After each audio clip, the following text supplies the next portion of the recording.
Walton, after missing 58 games of the season, is slowly transforming San Diego into his kind of basketball team. Today, Walton draws the man who has transformed Milwaukee into a legitimate championship contender, Big Bob Lanier. Coming up on CBS.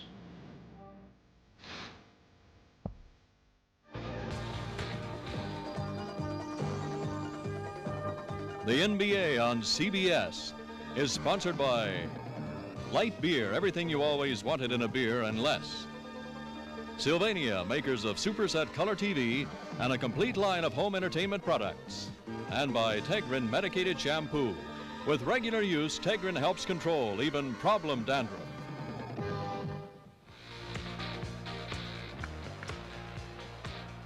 From the sports arena in San Diego, California, it's the Clippers against the red-hot Milwaukee Bucks. Good afternoon, everybody. I'm Brent Musburger. Again, a pleasure to be with Bill Russell and Hot Rod Hundley. Bill, what about the matchup between the two centers?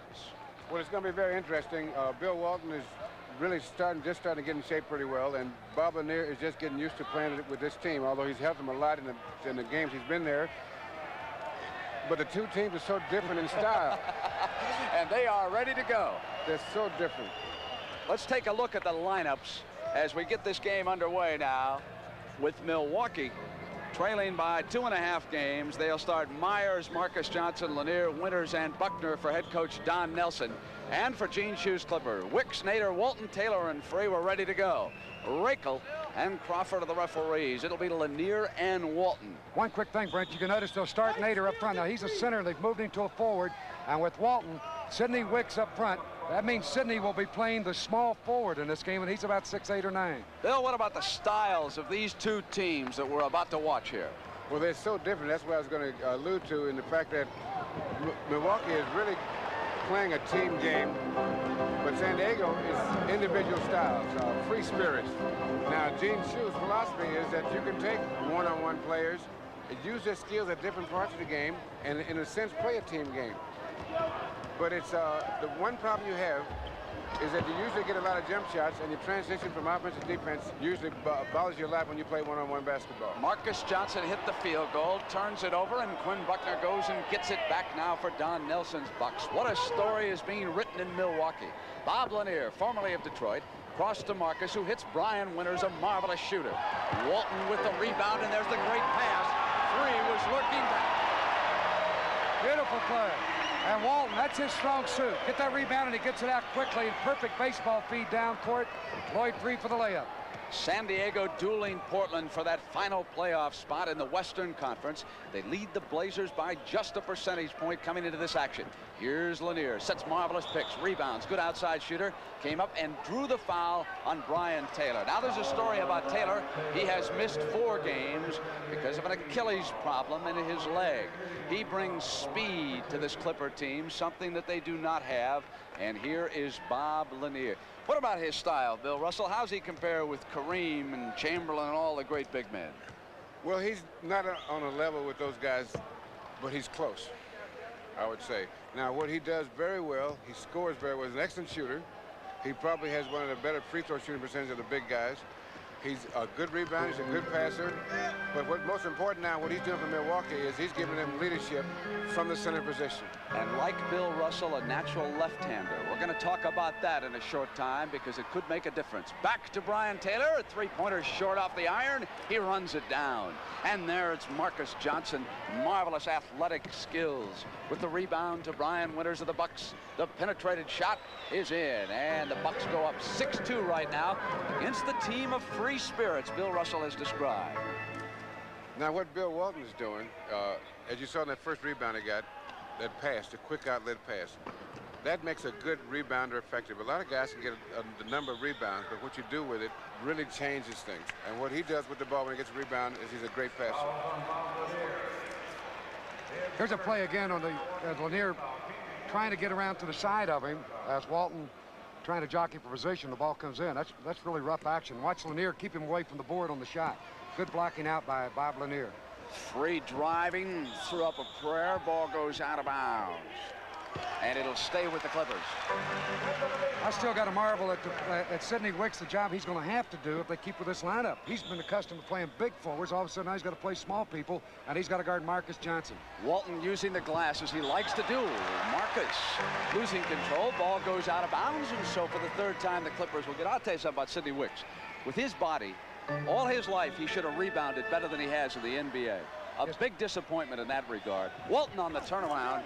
The battle for the rebound. A big Swinnator under the UCLA Stars up with that jump hook. Fine shot. You know, another thing about Wicks, his point average over the past 8 years has dropped every year. It's down to 7 points a game, and he's a perfect physical specimen, but he just hasn't been scoring or rebounding, as you mentioned, Brent. Brent on rebounding like a guy like Sidney Wicks. The reason he has not been a good rebounder, as someone say, looking at his physical capabilities, rebounding is as much lateral movement as anything. Most people don't realize, that's a great pass. Most people don't realize that rebounding is lateral movement as much as vertical movement. So it's not just the big jumpers. Right, or it's not just strength, it's timing and being at the right place. Also concentration, and just like on a pass there, Free made a perfect pass. Wicks wasn't concentrated and he fumbled the ball. Bucks come down on the attack, and it's Marcus Johnson short. Nader's got the open man again. It's Free lurking. Milwaukee will have to work on that. Free is coming off as soon as the shot is taken at this end. Buckner and Winters, one of the two, have got to get back. Anytime a shot goes up, one has to be back, because Free will release, as he did on that play every time if you don't get back. Milwaukee beat the Lakers in overtime. Highlights of that game coming up at halftime. Wait till you see the three-pointer by Magic Johnson that sent it into OT for the Lakers, and then it was the Bucks. 10-2 since the arrival of Lanier. Marcus with strength came up and drew the foul. He was just pressuring his way in. Now what Milwaukee's going to have to do, if they're going to stop the fast breaks like that with Lloyd Free, because at this point with Nader and Walton, they got a strong rebounding team. Both of them are excellent rebounders and good outlet passes. The way you stop that is you have to get Free involved in the defense. In other words, you got to send his man under the basket. And if he doesn't guard him, then his man should be shooting the layups. And if his man's shooting the layups, then he can't be out there taking off cherry picking. Cherry picking. You know what that means. You know what that means. Yeah. Look at the UCLA matchups out here. Marcus Johnson against Sidney Wicks. On the other side, David Myers against Swinnator. Walton's in the middle. We got a sixth UCLA player on the Milwaukee bench, Richard Washington. He'll see some action here today. Brian Taylor now inbounds for Gene Shue. Lob from Free. Goes to the big redhead. Likes to pass and dish. Taylor, San Diego. Great pass. He gives him another dimension, too. Taylor back in that lineup because he's an excellent shooter and he can hit that three-point range shot. San Diego does not cut as well as Portland used to do. Watch that on the attack when we come down. Our cameraman will give you a good view of that. This is not the Bill Walton offense that you remember, not yet. Left-handed hook shot. Tell me about the left hand now. Why did you think you had an edge with it? Because a left-handed defensive player, your hand is right on the right-handed shooter's hand without you going across his body or across your body. And so it's easier because you're closer to the ball. Big Bill Walton just got one back with a jump shot. That was with his right hand. Using the glass, as so many of John Wooden's players do. Brian Winters, great offensive threat. Hanging up in there, former star out of South Carolina. And now it's Lloyd Free for the Clippers. It's 11-10. Got one cooking here in San Diego. Free coming up on Winters, and there was an offensive foul called by Reichel. We'll look at it again. Winters had the good position. Lloyd tries to fake him right, go back left. He'll change hands right there. Go into the air. Winters right there at established position. Contact forced by Free. Charging foul. Kansas City a winner this afternoon. Many of you watched that. 94-91. And so now Milwaukee trails by 2.5. Don Nelson and the Bucks are confident that they can overhaul Cotton Fitzsimmons before it's over. On the drive, it's Lanier, drew the foul coming across the lane. So what he did there, Brad, he took that big long stride on the end of the shot, Lanier, as he went past Walton. I think Bill was going to anticipate him going straight up, and that time he leaned away from him and got the shot away to draw the foul. Be prepared to see Walton leave, even if the Clippers are playing well, because he missed the 58 games with the foot problem. Gene Shue has been taking him out about 6 minutes into the first period when I scouted them against Kansas City. Seems to be automatic to give Walton the rest. whether or not the team is playing well. Then we'll see Nader come into the pivot and look for a player by the name of Marvin Barnes to come off a Shoes bench. What a story he is. Shoes trying to transform him. As Russell says, he loves the free spirits. There, Nader put it down with a good move on Lanier. Missed the shot, and Bob is off with the rebound, and here's Marcus. Winters, left baseline. And it's Marcus Johnson skying and missing. Off comes the Walton pass. A little bit too high for Taylor. But he's getting that ball out without coming down, and that's the key. Getting that ball out when you get a defensive rebound and get that ball on the move. One thing you look for, Brent, Milwaukee with Walton and the other guy, Nader, up. If one's high, they'll switch them in defensively. Lanier will move back or up top. You know, in our job, we use signs all the time. This means bunt. Well, that's good, Dick, but this means steal. Not bad, Whitey, but this means give us a light beer from Miller. Well, you know, light has a third less calories than their regular beer, and it's less filling. Whitey, this means light tastes great. Hey, partner, you can say that again. I think I will. Light beer from Miller. Everything you always wanted in a beer, and less. Not for 1 year, or even for 2, but for 3 years in a row. One 19-inch color TV has challenged America's biggest sellers, RCA and Zenith. And every year, independent surveys show the Sylvania Superset, the clear winner for best overall color picture. Isn't it time you found out why Sylvania keeps winning and winning and winning? The Sylvania Superset.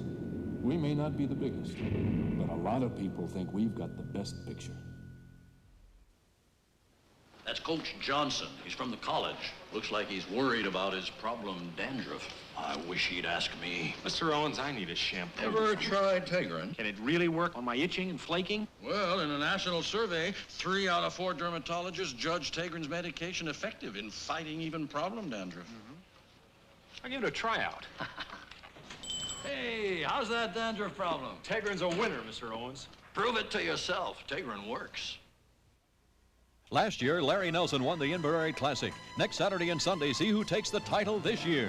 You'll say, you saw it on CBS Sports.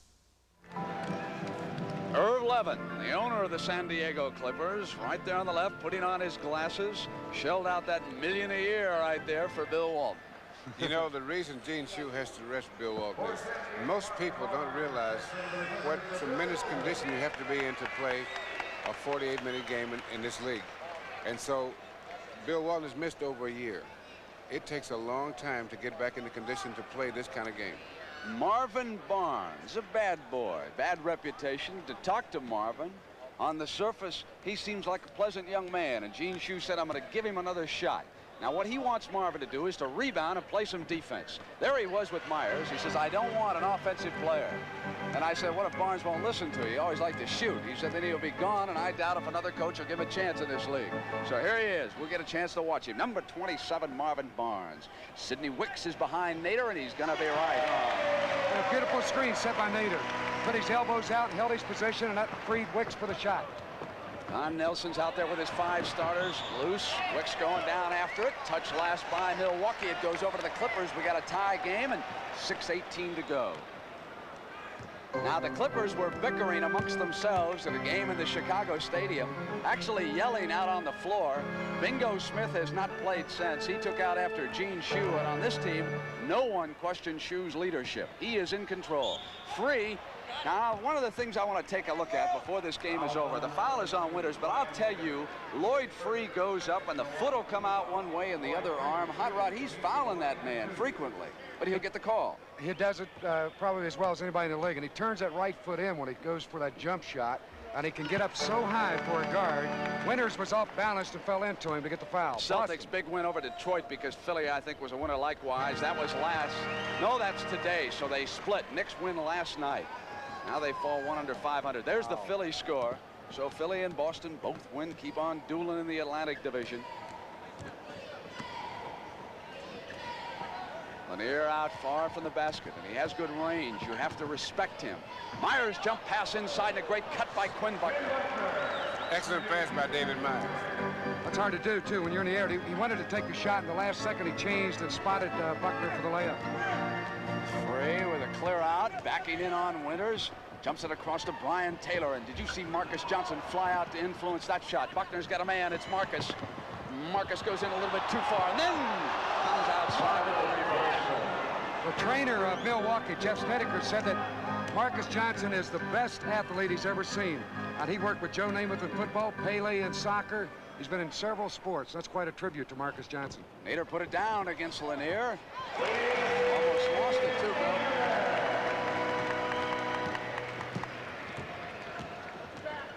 Buckner from the right, over the top with inside to Johnson. Great timing. Now these two teams, another thing in contrast in style is all the bulk of the scoring for the San Diego comes from the guards. The Milwaukee tries to work the ball inside and out, and what I mean by inside and out, they go down deep, and when the defense sags, then they go out to the floor.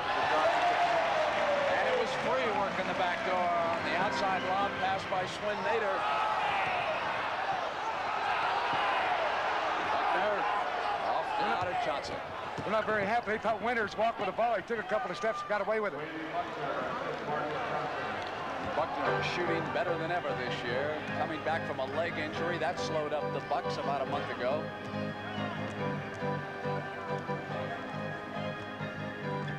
Bucks lead it by a field goal. Both teams have shot well.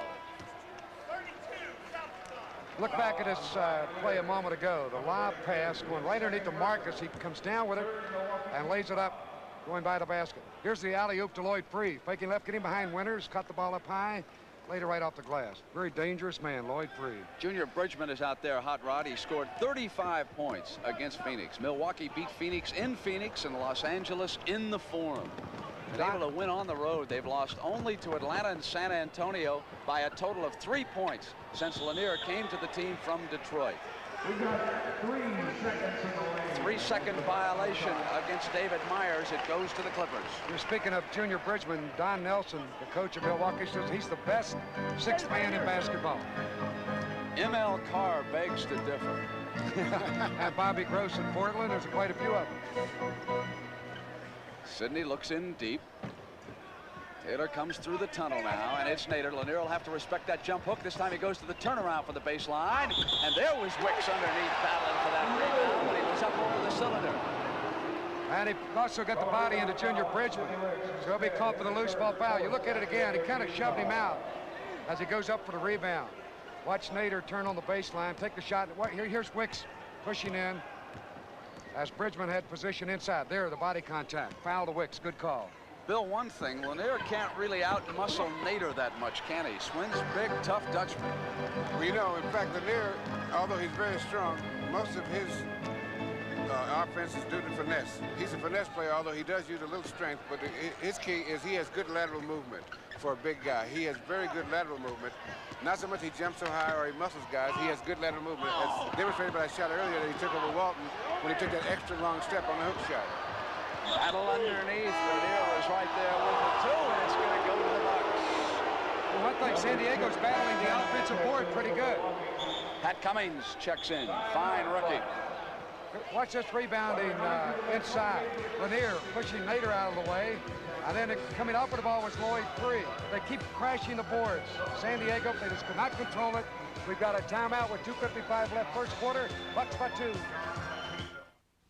Canon presents the world's most compact big copier, the NP200, small enough to fit on a desk. Fast enough to make 20 letter-sized copies a minute. Big enough to copy up to 11 by 17 on virtually any paper, even transparencies. With Canon's superb copy quality. The compact big copier with a compact price. The Canon NP200. Ingenuity makes it possible. Micronics makes it simple. Now for an extra special winter event, the Owens Corning Fiberglass Save Twice Insulation Sale. Number 1, save on pink Owens Corning Fiberglass insulation now. It's on sale. Number 2, save on fuel bills from now on.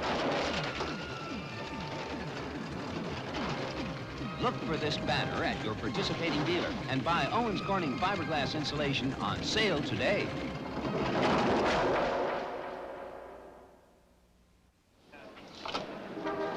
Not just a couple of animals who can only play football. We can be civilized, too. Tennis is sophisticated, but you still got to be fast on your feet. So we still drink light beer from Miller. It's got a third less calories than the regular beer, and it's less filling. And it really tastes great. Now that we played singles, we're looking for a nice, friendly game of doubles. Tennis, anyone? Ooh-wee. Light beer from Miller. Everything you always wanted in a beer, and less. It's a heavyweight weekend on the CBS Sports Spectacular. Next Saturday, former champion Leon Spinks tries to tame Eddie Animal Lopez. And on Sunday, Scott Ledoux takes on Marty Monroe. And another heavyweight we'll see next Sunday will be the Doctor, Julius Erving. Philadelphia will be in San Antonio, one of Hot Rod's favorite players. Julius scored 39 points today. Philadelphia down Golden State 144-99. Bill Russell, Clippers are off to a good start. They look impressive. Can they keep going? I don't think so. I think at this point, because of the way they're playing, that you got to think that Milwaukee is in better shape because of the style they're playing. They can play with these same guys much longer, and they can keep this pace up because it's team-oriented. Whereas with the Clippers, if one guy is off or gets tired, it has a tendency to throw the whole thing into disarray. Harvey Catchings coming in now, Brent, for Bob Lanier. He's got his second foul. That play before was an offensive foul called on Bob. So Coach Don Nelson wants to make sure his most valuable player is ready later in this ball game. So we're still in the first quarter, and he's got 2 fouls. Quick shooting stats: Milwaukee 8 of 16, San Diego 8 of 20. The Bucks have shot 6 free throws. San Diego a pair. Sidney Dooling rolls up a hook shot. Now Marcus Johnson's bringing out the best in Sidney Wicks. That's Wicks of old. He made a good move that time. Catchings picks Wicks off, and Wicks goes to the switch, and Harvey comes up over the top, and he's short, and Nader to the rebound. Now it's free in the middle. It's 3-on-2, and here comes Brian Taylor. There's that speed. Catching coming up over the top on him to pick him up, but what a dimension Brian Taylor adds because he's quicker than anybody else on that team. And Lloyd Free taking the middle. You always have to think that he's going to pull up and take a shot as Bob Lanier looks on from the bench. But that time he bounced the ball off left to Brian Taylor, really swarmed in there, and Harvey Catchings crossed over and got the foul as he tried to block the layup. How's Marvin Barnes doing? Anybody been paying attention to him? They've been quiet. They haven't come through him very often, have they? Well, maybe that's what Gene Sears told him to do. Be quiet. That's it. Do those other things, right? Taylor's good on the free throw, but hold it. That's Barnes and Pat Cummings are really elbowing each other. They call the foul on Barnes. They really had the elbows flying. Cummings, by the way, Brent, the last time these two teams met in Milwaukee, he came off the bench. He got 25 points. 6'9" rookie out of Cincinnati. That was not a game at all. They announced before it started that Bill Walton was not going to play. Sellout crowd, and the Mecca in Milwaukee booed, and then Lanier got tossed out with about 14 seconds to go in the first half, but Milwaukee just blew them away. Clippers were never in that one. They've lost 14 of their last 18, and as you watch them play, Bill, it is obvious that Walton changes their style, and they're not accustomed to it. They don't know how to cut without the basketball. Well, that's because they've been used to playing one-on-one. It's almost like that they've been trying to play to hold on until he got here. And now that he's here, the adjustment, and then no matter with free spirits, you wonder how much they're going to be willing to adjust. Are they going to say, well, let him adjust to us, or are we going to adjust to him? I think they're better off if they adjust to him because he's a winner. There was a great move made by Nader. You notice they cleared out the right side, 3 men. Let him work one-on-one. Well, look again. Throw one around him, and he makes a pivoting, pirouetting move back to his left, put the ball in, and he was fouled on the play by Catchings, his second. Beautiful move. But you know, Hot Rod, I think this all supports what Russell is saying. Everybody was standing around that time. Pass went into Nader, and he wound up just going one-on-one. Can they keep this up? Yeah, but I think that time that was like a work to play. They wanted him one-on-one to isolate him. Let him go against Catchings. No, I think that Rod's right there, Brendan, that that's Gene's true style, is to get a guy isolated so they can go one-on-one. The only problem with that is if the guys aren't adjusted to moving, then they don't make a good transition from offense to defense. Tapped away to Freeze. Coming shot wouldn't fall, and Lloyd's the man in the middle again. Hanging it off now, and Marvin Barnes is right on. And it was Sidney Wicks who tipped that ball out to start that fast break. Did a good job off the board. 27-22. Clippers lead the Bucks here in the first. Don Nelson standing up there in the background. Former star with the Boston Celtics. and played with the Chicago Zephyrs. Do you remember the Chicago Zephyrs, Russ? Everybody remembers the Chicago Bulls. I remember the Zephyrs. I'm that old. You and Big Walt Bellamy probably hooked up with a few. That was when they were playing in the stockyards, and you're talking about some gamey games. Yes, and in the old Coliseum, that was even worse, I think, than the amphitheater. You get a cold just walking through that building before you got undressed to play. Cummings is at the line, the rookie from Cincinnati. They had a bad team, the Zephyrs, but the other team was depressed by the time the game started because the atmosphere was so dreary. Remember those rats that used to run around underneath the stands there? 27-24 now, 1:12 to go in the first. Clippers have turned in a good first period for him, and Sidney Wicks has looked impressive, hasn't he? Nader filled in, gone all the way in the first period, played forward and center. Now here's all world. Up over, switch to the left hand. Do it to him. That was all world. Now it's Brian Winters to the attack, and Taylor's right with him, pressuring the ball. The rookie from Arkansas, Sidney Moncrief, has traveled and turned it over. Now keep an eye on Moncrief, because I'll tell you, he's another one of those players who can sky. Can he get off the floor? He got up above the glass, they tell me, in that game in Milwaukee against San Diego to tap one down. Matched against Taylor right there. Bridgman is out with Wicks. Junior's a swing man. Play guard, play forward for you. Now Wicks looks for the open one-on-one. Turnaround on Bridgman's going to be short, and Catchings is there. 28 seconds to go now, and it's 29-24 in the first period. And here's Winters from behind his back, gets the penetration. High arch is off, and it's Moncrief. Moncrief got that basket because Catchings did a good job of blocking the San Diego players away when he picked it up. Gave him a little screen, and he just went back up all alone and got the layup. Last shot time. Shu checks the clock. He stands up over there. His assistant is Bobby Weiss. We see what Milwaukee is doing when you get their guards inside, and they're taking advantage of the fact that the San Diego guards are trying to take off. We've got one period in. Looks like a good one brewing in San Diego. Clippers driving for the playoffs. The Bucks are thinking championship. Back half of my head. Colin Gardenier has a headache. Will you try extra strength Tylenol? I will try it if it's going to help. Compare the levels of medicine in the leading regular and extra ingredient pain relievers. Extra strength Tylenol has more medicine. How do you feel? Super. My headache has disappeared. I was about to ask you if I could take some of these with me. It seems to really have done the job. Extra strength Tylenol, aspirin free, and you can't buy a more potent pain reliever without a prescription. I feel great. Catch that Pepsi spirit. Catch that Pepsi spirit. Catch that Pepsi spirit. Catch that Pepsi spirit. Drink it in, drink it in, drink it in.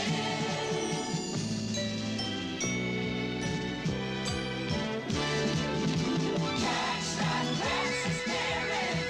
Drink it in, drink it in, drink it in. From the time I was a kid, playing basketball came naturally. Basketball comes harder to kids who are mentally retarded. But with the right training, they can learn almost anything. Foul. Foul, you fouled it. When they do, these special children become Special Olympians. The NBA supports Special Olympics. Why don't you? Please volunteer your time or money. The preceding message has been furnished as a public service by the National Basketball Association. And it's the most talked about hour in television. 60 Minutes that starts off the CBS lineup tonight, followed by Archie Bunker, One Day at a Time, Alice, the Jeffersons, Trapper John, MD. I'll tell you, 60 Minutes, and Dan Rather ought to work up a piece on Lloyd Free. Great background coming out of Brooklyn. He can tell you stories all day. Look at him, all world. He's got 10 points already. Got a big diamond, too, around his neck and that chain, world. That gold goes up in value every day, in case you haven't noticed. There it is. Yeah, just get some confidence. He's the shy, bashful type. Here's a guy in the lineup now that may be the best sixth man, too. Freeman Williams, right there with a basketball. Averaging 18, coming off the bench for San Diego. What did he get, 81 one night for Portland State? Barnes fouled as he comes up. Second highest score of all time in NCAA. He can really... Pete Maravich was #1. There's the shooting stats. He can fill it up, Freeman Williams. Let's see what we got on the floor now, because I see Nick Witherspoon here, Hot Rod. So we've got Witherspoon, Free, We've got Barnes, we got Freeman Williams, who you mentioned, Swinnator, and Bill Walton, who started the game, sitting and resting. He's on an every other day schedule. He doesn't practice with this team, and of course that hurts Gene Shue's offense tremendously. They don't work together. He'll take tomorrow off now. He's played 10 games. This is game number 11. He's averaged 22 minutes a game. Bridgman on the turnover. Let's see. For Don Nelson, we've got Winters, Moncrief, Cummings, Bridgman, and catching. So Lanier is still over there being rested too. And here comes Freeman Williams. Bill, why do NBA teams get out of sync when they go to the bench? Why can't the men fill in? Because of two things: different styles and fatigue on how it affects the players that are out there. Every player changes his rhythm just a little bit as he gets tired. And so you have two things. The new player coming in, is he adjusting to the other guys, or do they have to adjust to him, for one thing? And on a team like San Diego, for example, they all think that they're pretty good. And that man is Lloyd Free. That's back-to-back hoops from those two guards. They're the leading scorers. Free averages 30. Freeman Williams averages 18. They've got the last two field goals.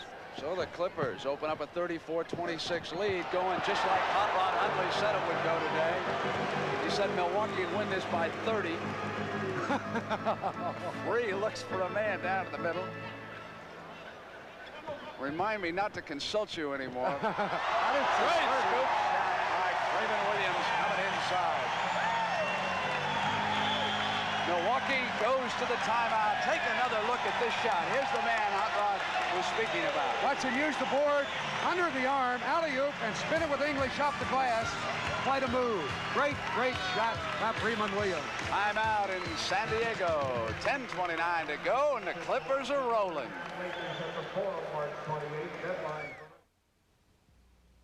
Why did you take Alka-Seltzer? I had a headache and such acid indigestion, I thought I'd never eat again. I took Alka-Seltzer because I can't be a winner when my head and stomach are losers.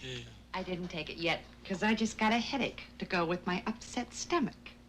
There are lots of ways to get acid indigestion with headache, and Alka-Seltzer is one great way to get fast relief. Just listen to those bubbles. They're telling you there's nothing faster. Why did I take the Plop Plop Fizz Fizz? I can't talk right now. Sharp razor blades are designed to give you a closer shave. Great for my beard, but can still be irritating to my skin. So I help protect my skin with Rise. Rise is thicker than the leading foam. Look, I can't even shake it off. Rise helps protect my skin against irritation. So for today's close shaves, get today's Thick Rise. Helps protect your skin against irritation. Thick Rise helps protect your skin against irritation. Feeling any better? This cold's the worst. Here's some aspirin for the aching and fever. But I'm also sniffling, sneezing, coughing. My head's stuffy, and tonight I gotta rest. I was supposed to get you a sniffling, sneezing, coughing, aching, stuffy head fever so you can rest medicine? That's a NyQuil. Relieves aches and fever plus other symptoms. Aspirin doesn't. NyQuil. Sure wish I had some. Be right back. NyQuil, the nighttime sniffling, sneezing, coughing, aching, stuffy head fever so you can rest medicine. Next Sunday, Dr. J tries to perform major surgery on the Iceman. You'll say you saw it on CBS Sports. All right, and of course we'll see George Gervin, Doug Moe ousted as coach, Bob Bass. I missed something. Is today Halloween or something in San Diego? Here's Winters coming in, backing in on his man. Moncrief moves it over to Cummings, and they go back to Brian Winters. You know, the flip side of having free spirits as a team is that they can get started and they can just run another team off the floor because they get to going and everything works for them.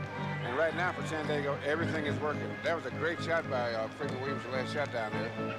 Junior Bridgman, he's playing at a forward now, and he can also play at a guard. Good anticipation by Winters. He just smelled that pass, slipped in there, and grabbed it off. And here they come, the Bucks. What he did was from the weak side, he stepped into the passing lane. What he did is not accept into the passing lane, but one step outside of the passing lane. In other words, where the pass had to go, he take one step out of it so he could step in after the ball was passed. That time, Brent, you saw Mater switch out on Bridgman. Then he let him go. He walked back inside looking for his man, and Bridgman got the field goal once again. Spoon.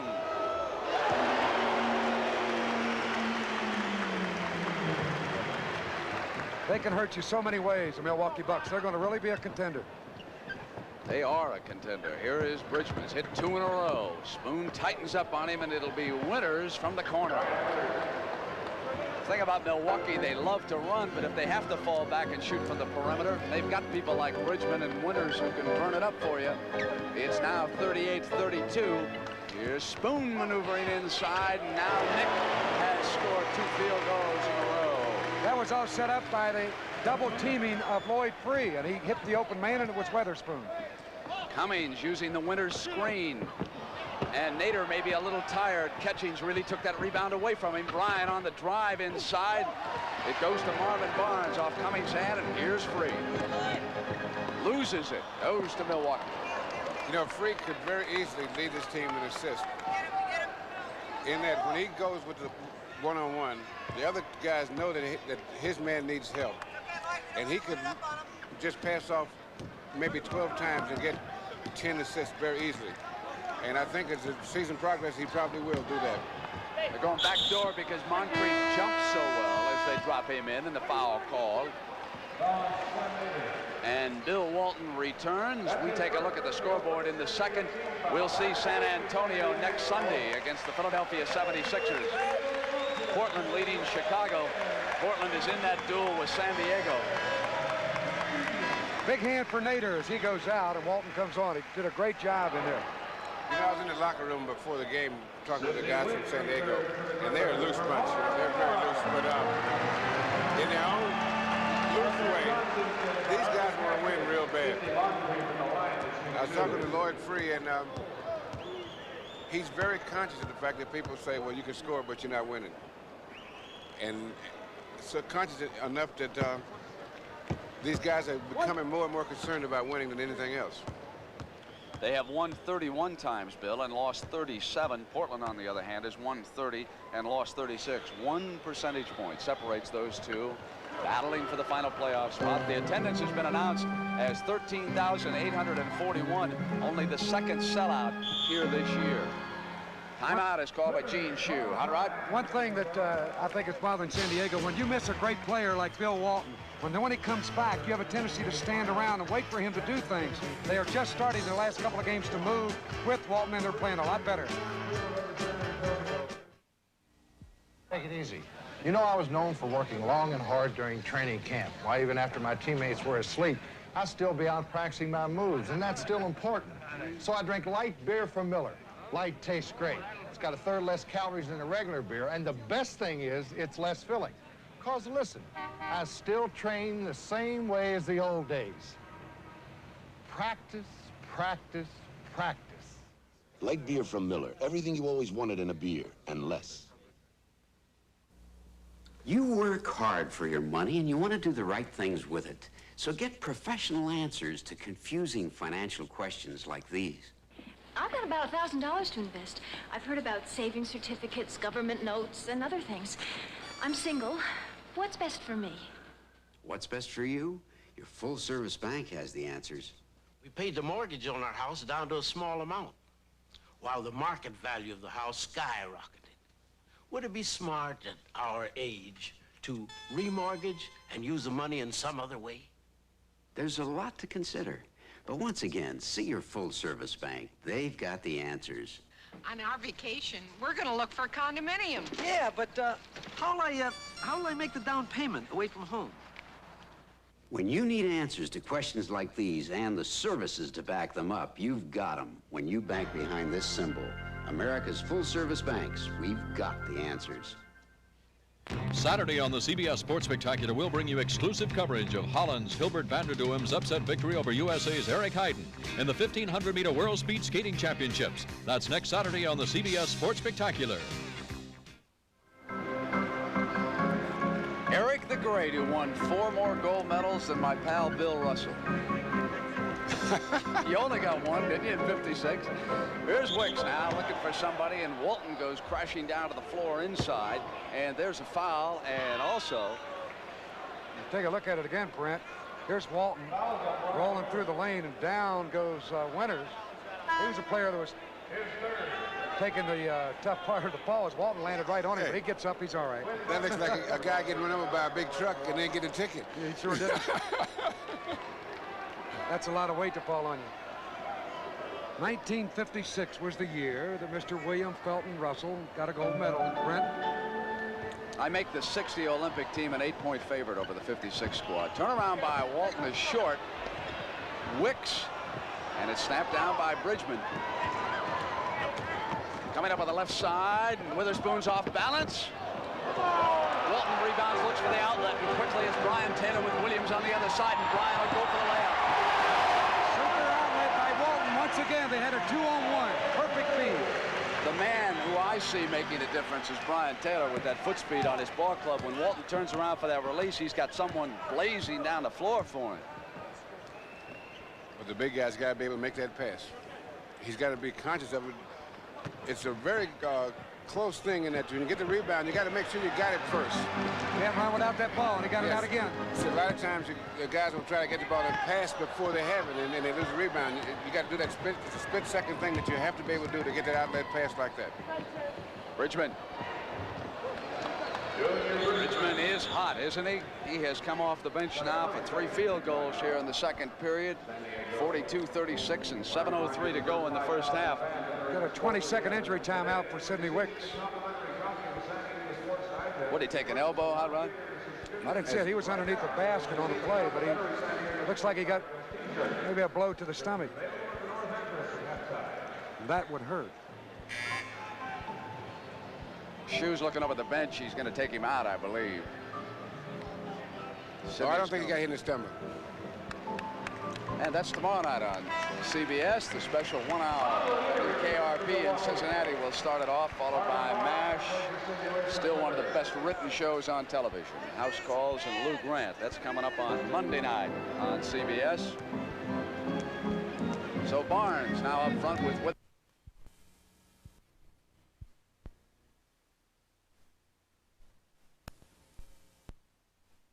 56. Here's Wicks now looking for somebody, and Walton goes crashing down to the floor inside, and there's a foul. And also, take a look at it again, Brent. Here's Walton rolling through the lane, and down goes Winters. He was a player that was taking the tough part of the ball as Walton landed right on him, but he gets up, he's all right. That looks like a guy getting run over by a big truck and then get a ticket. Yeah, he sure did. That's a lot of weight to fall on you.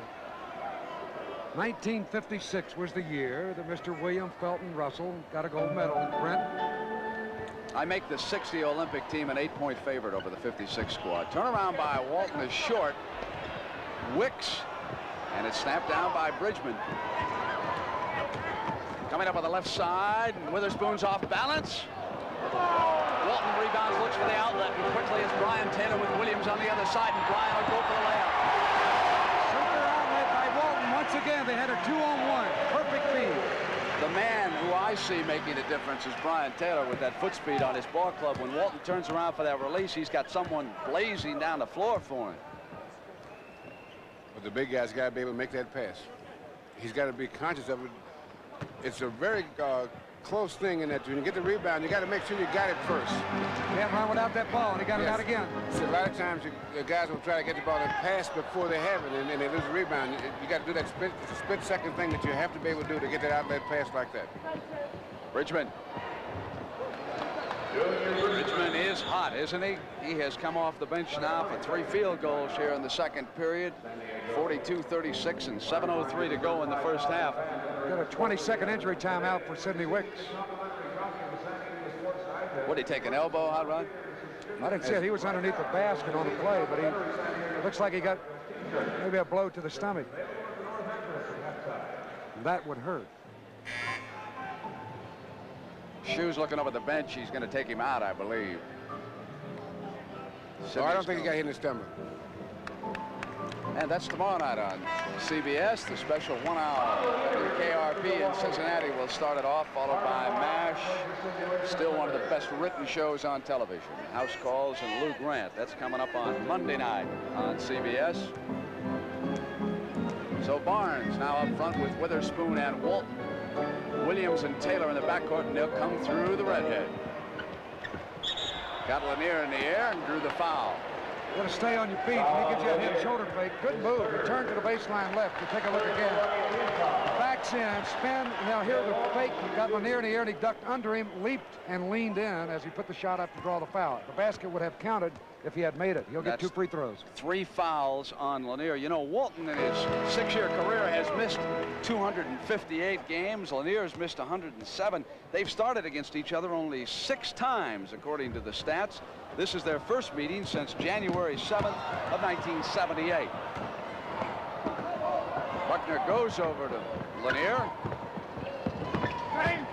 The scene in Barnes is out. And outlet's contagious. Walton's leading it, and Williams comes through the middle. And Walton was up over the top of Moncrief there underneath, too. And if they call it on Bill, that's his 3rd. Take a look again at the play. Walton was out in front, but Williams never got the ball to him. And then right there, Walton came over the top in his anxiety to get the missed shot on the rebound play. Each of the big men with 3 now. Although Walton was out front, it would have been a bad pass to get the ball to him, because you don't want to get a guy 7 foot, pass him the ball on a dead run. He's only 6'11". Oh, excuse me. Sorry. He can handle the ball pretty good, though. He can handle it. He's outstanding in handling the ball for a guy his size. But on a fast break, you don't want the big guy dribbling the ball. Now, if he could have gotten it so that he didn't have to dribble, that would have been one play. But having to dribble it, you don't want to pass it to him if you can avoid it. Milwaukee's really not shooting that well. Junior Bridgman gave him a lift. That time, Marcus with a good turnaround. Had the shot, wouldn't go down. Here's Walton's jumpers off. Barnes battling for an offensive rebound. Gets away from Marcus. They continue to hustle San Diego, and that's the only reason they're getting that ball back. This time it was Barnes that forced the turnover by Milwaukee. Brian Taylor will inbound now for Gene Shue's Clippers, who lead the Bucks 43-36. Kansas City has already won, and they're pulling hard now for the Clippers to keep going so they can open up a 3-game lead in the Midwest. Walton faces up on Lanier, just off the glass, and Barnes is ever so close down there underneath. Buckner was attacked from behind. Witherspoon fouled him. He changed lanes on the freeway, and you can't do that. There it is again. Buckner reversed right to left, and they reached in from behind, and they give the foul to San Diego, their 14th foul. Buckner repositioning Lanier as Moncrief pops out, and here's Bridgman. That time he's off, and Walton runs down the loose ball. Taylor will come up, and as you can see, Bill will be a little slow, so right now it's 4 on 5. Here's Walton. Spoon is out there, all over there on one side. Clog that side up. They brought everybody high except Freeman Williams, and then brought it right into him for the turnaround jumper. Bridgman. He's the man now with the shooting touch for Don Nelson in this period. Bill Walton just did something that, to me, that's very interesting. Most teams do not try to fast break off a basket, but if the center takes the ball out of the net, doesn't let it hit the floor, and looks up, a lot of times you can get a fast break on a basket scored by the other team when most teams have a tendency to relax, especially when they make the basket. Myers returns. Moncrief out. Ball belongs to the Clippers. Off Milwaukee and out of bounds. Marvin Barnes out of Providence goes to Bill Walton. He's going to be short. Myers tracks it down and hits Marcus Johnson, and there was a foul down away from the ball inside as they came free. You know, Nick Witherspoon holding away from the ball. That'll be his 3rd. Now you're in the penalty. Marcus Johnson gets that ball out in front like that. It's a good thing they called a foul, because he had a lot of room to work one-on-one and probably would have got a basket out of it. Well, the Clippers have hit Milwaukee with a pretty impressive running game here this afternoon. A lot better than Kansas City was able to generate last Sunday. Wicks returns for the Clippers. Spoon will go out. You know, Brent, when you get a good rebounder like Bill Walton and a good rebounder like Swin Nader, when they're on the boards and making a good outlet pass, you got to have a good running game. It's automatic, a good running game. That first pass is the key. Sometimes it may take 3 passes and a dribble or 2 dribbles to get the layup. But the key is that outlet pass. So the problem for Milwaukee then, Bill, is to keep the rebound away from Walton and Nader now and to check them down underneath. We'll see how Milwaukee adjusts. Taylor lobbing into Walton. Lanier is there, both with 3 fouls. Slides inside. Waiting to swing across the lane with a little hook, and Walton turned back on him. He's got that quick move when he turns left for that jump shot. He's coming along, isn't he? Buckner off a weave. Marcus Johnson knocked out of bounds by Sidney Wicks. Marcus will inbound. All world's coming back. Taylor out. Free return.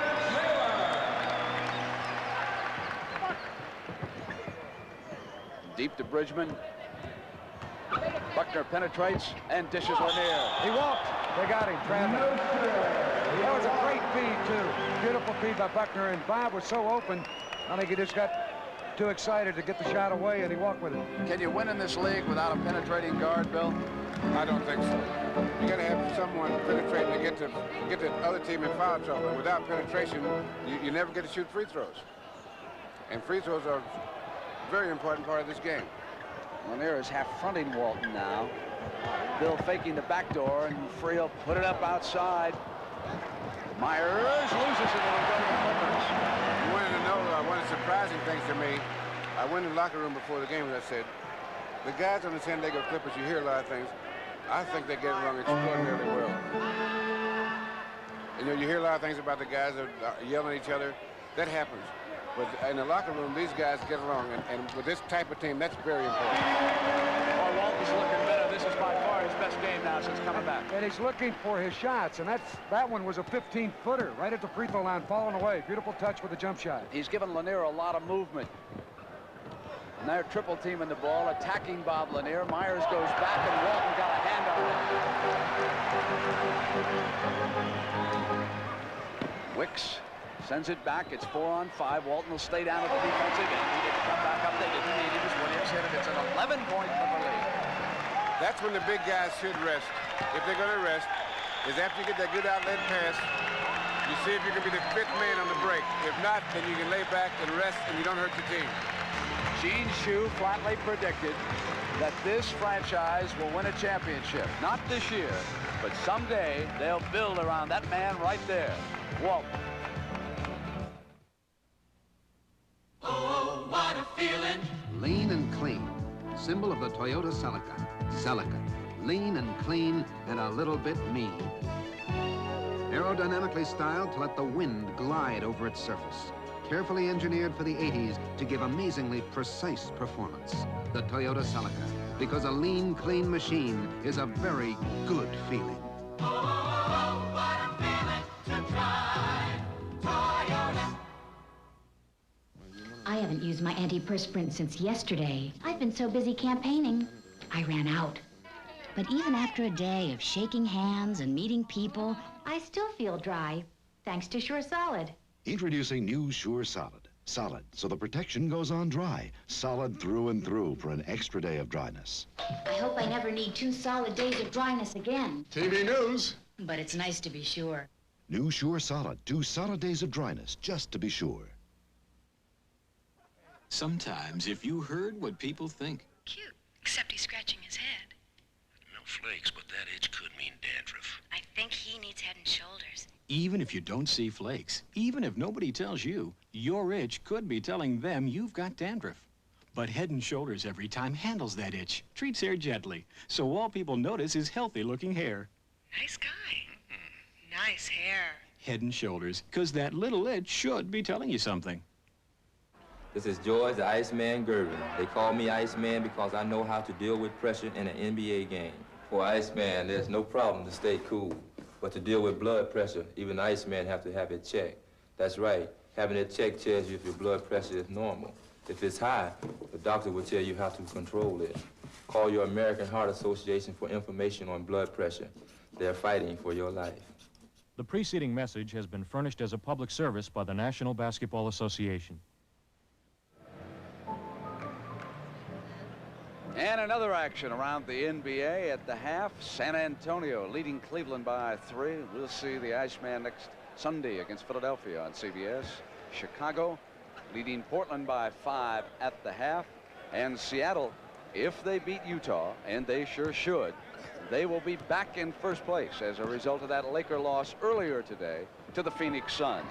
The Clippers have outscored the Bucks 22-14 this period, and the Bucks are now 5 of 16 shooting this quarter. But Nader's really a remarkable rebounder. Uses his body well, positions. He's been doing an outstanding job for this club at center, as well as forward. So with Walton getting the rest again, Wicks moves through the lane, and he's short, and Marvin Barnes had one rejected by Catchings. Buckner puts it to the floor, quarterbacks the attack, hits David Myers, and a fine play by the Bucks. And Myers got a hand on it, too, of errant pass from Sidney Wicks, who should have been more careful on the inbound. You got to be careful when you shoot any time around Harvey Catchings. As he blocked that last one by Barnes, he can really sky, Brett. That's his best, his long suit as a player, is blocking shots and rebounding. Williams coming over to the right baseline, turns around on him. They're simply shooting better than Milwaukee. 53-42 and a minute 43 to go here in the first half. You'll see Milwaukee's overtime victory against Los Angeles in the halftime highlights. Marcus was off. Nader's outlet for Wicks, intercepted by Buckner. Now this time, just as Bill Russell pointed out, they're leaving a man back now. They're not going to give him any easy ones, and that time it paid off. Now what Milwaukee has to do is to continue to play the way they're playing. San Diego's playing very well, and what Milwaukee has to do is to continue to run their plays, make San Diego play some defense, and hang in there, because over the period of the game, it'll pay off for them. They counted if it had gone. That was isolation move again. They let Free have the whole left side of the floor to work on. He faked right, went left, had his man beaten, drove in and got the foul on the play. So Bridgman gets his first. Ron Nelson and Gene Shue. There was a couple of pretty good players in the NBA, the coaches. Shue was one of the first guards to score over 20 a game. And I got him up to a great start, Brent. Nelson's returning from that back surgery that sidelined him for a while. Here's assistant coach John Killalay. Headed up the Bucks. It's amazing how much better that back felt as soon as the Lanier trade was announced. Marcus gives it to Myers. They've run that same play the last 2 times down. This time for Myers, the last time for Marcus. He missed, but Myers hit. They set the screen away from the ball for the forwards to get the jump shot. Bridgman working on Free. He's got just a little more height than he is bothering Lloyd's shot just a bit. Junior Bridgman was right there with him with a hand. Got a hand on it. He blocked that shot. But they're going to give the ball back to Milwaukee. Looked to me like he blocked the ball away. And Free was down arguing and didn't get back, and it set up the offensive attack by Milwaukee. They went 5-on-4 when Free was trailing the field, still complaining about the call. He actually did get a hand on that ball. I can't understand why they gave the ball back to Milwaukee. Well, the referees miss sometimes too, Rod. Well, they missed that one. Myers popping out. Now it's Williams. Buckner was there for him, and Freeman got rain. 56-48. Last seconds here in the first half. 5. Buckner up with the shot. Short. Nader. That'll do it. Show the leg of Lloyd Free when he goes up on his shot. Forget the ball, forget the release as Bridgman goes up. Watch what happens, how that kicks out and makes contact, and frequently he'll get the call. In this instance, Bridgman got a hand on the ball. So we've come to the end of the first half. Coming up, highlights, and I'll be talking to Bill Russell about what the Bucks are going to have to do to get back in it. Want to know 4 ways to help get better gas mileage? Tell us, Mr. Goodwrench. First, Air Up. Keeping tires at recommended pressure can help save up to a gallon of gas per tank. Next, Tune Up. That can help save up to 2 gallons. Wow! Then, Clean Up. Get new filters. And Slow Up. You can go farther on a tank full. Keep that great GM feeling. Nice and tankful, Mr. Goodwrench. With genuine GM parts. Here's to good friends. A toast. Here's to a vanishing breed. Bill Evans, bachelor. End of a perfectly good ladies' man. To Bill Evans, a free man. 13 more hours. When you want the taste of a truly great American beer, tonight, let it be Low and Brow. Speech! Speech! Speech! on, you guys. You're beautiful. No experience, no job. I could do that job, but who'd give me the chance? Army, Navy, Air Force, Marines. We don't ask for experience, we give it. You won't read it in a book, you live it. Pick a service, pick a challenge, set yourself apart. Army, Navy, Air Force, Marines. What a great place, it's a great place to start. I'm Big Daddy Don Garlitz, and I have $100,000 invested in my car. And I have confidence in the Kendall oil I use. Oh, yeah? Well, I'm Dave Woods, and I have 6,000 hard-earned bucks in this car. You know what oil I use? Kendall. Not because he likes Kendall, but because I like Kendall. Helps keep my engine running clean and purring like a kitten. So maybe it's not a $100,000 race car, but I treat her like one. Protect your investment with Kendall Confidence.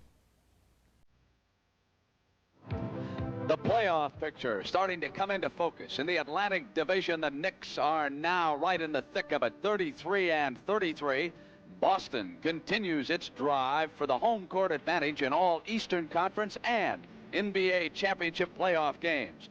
This is the return of Dave Cowens for the Celtics against Atlanta in Hartford, Connecticut. Somebody said that Eddie Johnson of the Hawks didn't deserve to be on the All-Star team. An unfair comment. Johnson has matured into one of the finest guards in the league, the second leading scorer for Hubie Brown's Hawks this year. Now here's Cowens in the first period. Playing catch with Tiny Archibald, and David will put up his first field goal since being injured and going on the disabled list back in January. The man driving toward Rookie of the Year, Larry Bird, scored 25 points. Watch the pass. ML Carr is there, and the Celtics get another field goal. Most underrated man in the NBA, how about Danny Roundfield? Here are the Hawks going to work inside. Watch him come away with a scoop shot. Hawks stay close. But in the end, it was too much Boston Celtics. Roby and Cowens on the floor for Bill Fitch's power lineup. The Celtics go down and beat the Hawks and pick up another win in the Atlantic Division, 108-97. Take a look at the Central Division standings. That's why Doug Moe was fired. Houston caught him, both teams 33-33. And in the Midwest Division, the story, the Milwaukee Bucks putting a move on Kansas City. Back by 2, and Don Nelson predicts that Milwaukee will catch Kansas City the last month of the season. Friday night, the Bucks roared into the Forum in Los Angeles. The Lakers had just come off a magnificent performance against the Seattle Supersonics. They were favored to slow up Milwaukee. Watch this pick here by Bob Lanier. Cooper doesn't know what hit him, and Bridgman's free for 2. Norm Nixon turned in one of the best weeks of any NBA player. 30 points in this game after a devastating performance against Gus Williams. Time running out. Lakers trail it by 3. They'll go now to Magic Johnson in front of the Milwaukee bench and Coach Don Nelson. Clock comes down inside of 10. Magic throws one up. It's good. Now, just a handful of seconds left. Tip will go away, and David Myers will throw up a prayer. Watch Marcus Johnson on the other side of the net. Sky for the rebound, but time is out. And the Lakers and the Bucks go into overtime. Milwaukee scored the first 7 points in overtime, including this drive by Lanier, who's tough outside because he can put the ball on the floor. Since the arrival of Lanier, the Milwaukee Bucks are 10-2 and definitely one of the elite in the NBA. A team to watch now the last couple of months of the year. In the Pacific Division, Seattle is now tied with Los Angeles. The Lakers lost today. They can go ahead tonight. The NBA on CBS will continue after this word from your local station. Wednesday, Beyond Westworld. A scientific genius has planted a robot on a nuclear sub. The mission, locate and destroy it. Beyond Westworld, premiering Wednesday. This is CBS.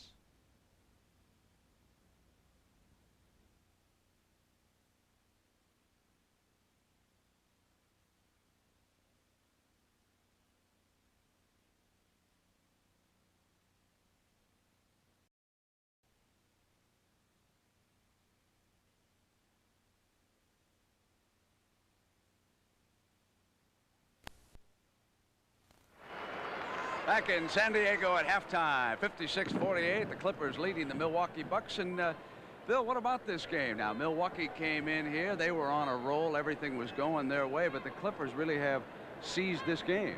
Well, the Clippers are playing very well. Milwaukee's playing very well. What Milwaukee has to do is be in a place, not what you call patient, but a sense of well-being, because they're playing well. And if they can just keep that up, there's a good chance that they can catch up in the third quarter, because they got to play their team game and not change anything. Now, of course, the two personalities that we have spoken about all throughout the first half, Bob Lanier and Bill Walton. Walton seems to be giving Lanier some difficulty. What would he, for example, be doing different than Kareem Abdul-Jabbar did Friday night? Lanier really outplayed the big fella.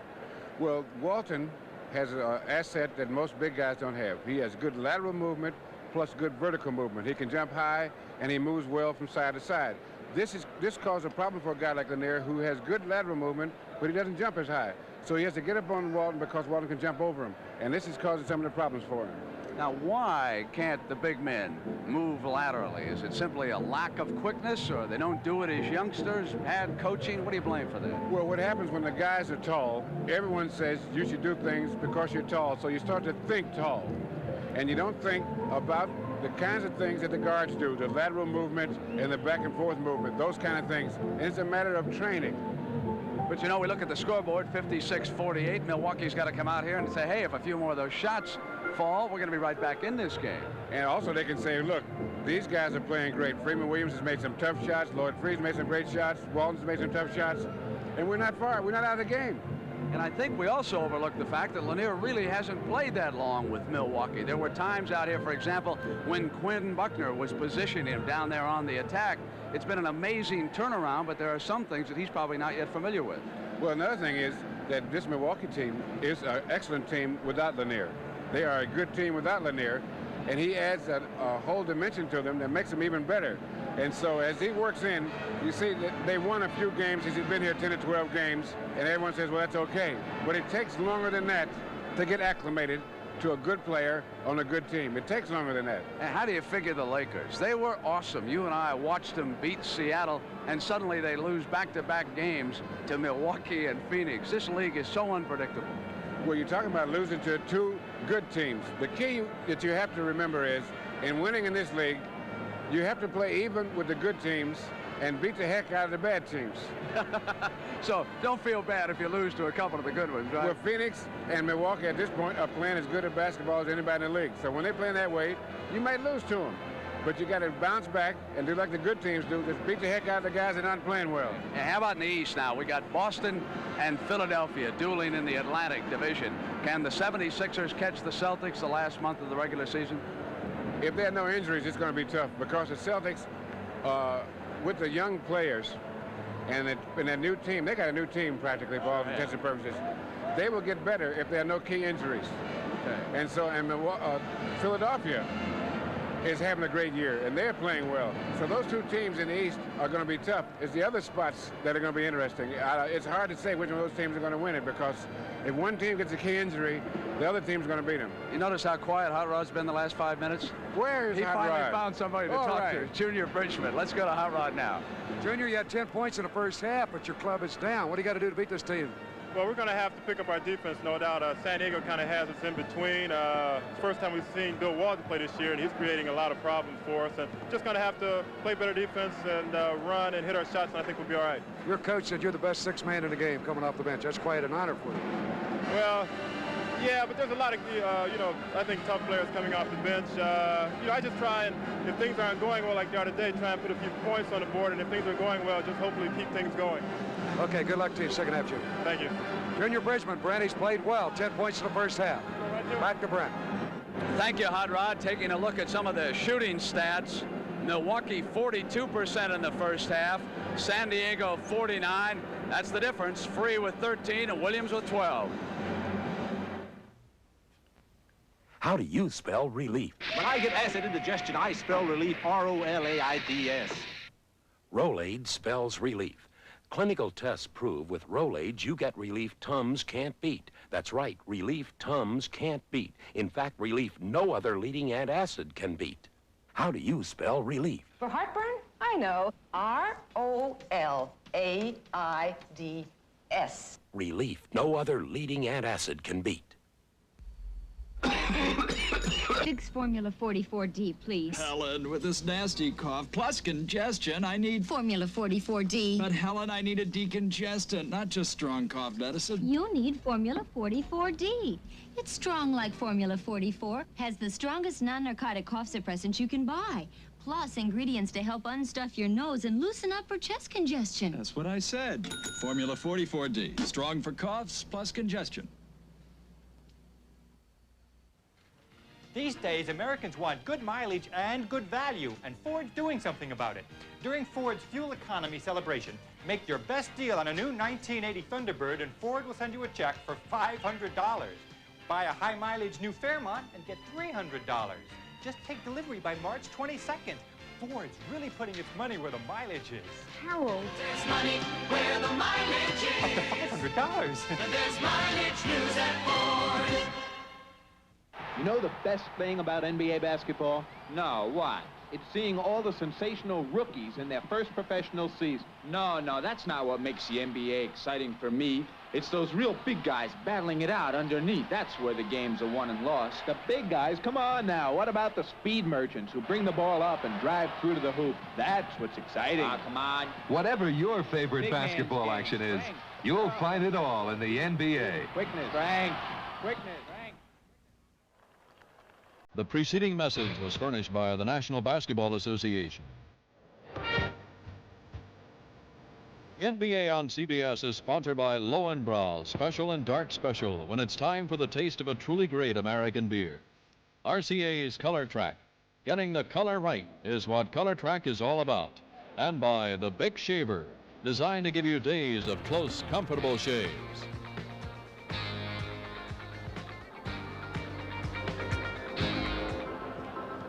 Let's go to Hotline now with Bill Walton. Hotline. Bill, first half, you played pretty well, but in your own words, you said the shots are just not starting to go for you, huh? Well, they're not falling for me, but it's one of the problems not being able to practice hot rod, but I'm going to shoot my way out of it, that's for sure. I think you're really playing well, but the club hasn't been doing very good since you've been back. How come? Well, since we changed to the UCLA lineup with me, Wicks, and Nader up front, we've been playing a lot better. We had a tough game in Kansas City Friday night, or in St. Louis against the Kings, and I think we're going to get this game today. Hey, Bill, in the first half, your buddy Nader, you mentioned he had 10 rebounds. He's been phenomenal. The guy's playing great. He's having a great year, and today he's really super. It's good to have you back, I'll tell you that. I got to quit fouling. Those referees got to quit calling fouls. Good luck second half, Bill. Bill Walton, back to you, Brent. He took care of his alumni dues with that comment about the UCLA lineup. They won't be sending him any bills this year. We're ready to start the second half here in San Diego. 56-48 with the Clippers leading the Bucks right now. In that first half, Walton played 10 minutes, hit 3 of 9, and he had 5 rebounds, all defensive. And Bill, the point you made several times about him, of course, is that beautiful outlet pass off the defensive glass. I have a statistic here that he has 2 assists. But the key to that is the fact that maybe he only has 2 assists, but he may have caused 5 or 6 more. In other words, a pass that leads to a pass that leads to a pass that leads to a fast break or layup. Taylor, free, and the Bruins. Wicks, Walton, and Nader. Backdoor, beautiful pass, and a foul as Taylor had slid in beside the defense. Take a look at it again, Brent. That was a beautiful feed by Walton. Behind the back, no looker. He had Brian Winters beaten. Right here, Taylor should have made this shot, but he'll get a couple of free throws. Would have had a 3-point play there. The foul to Winters. And that's his 4th foul.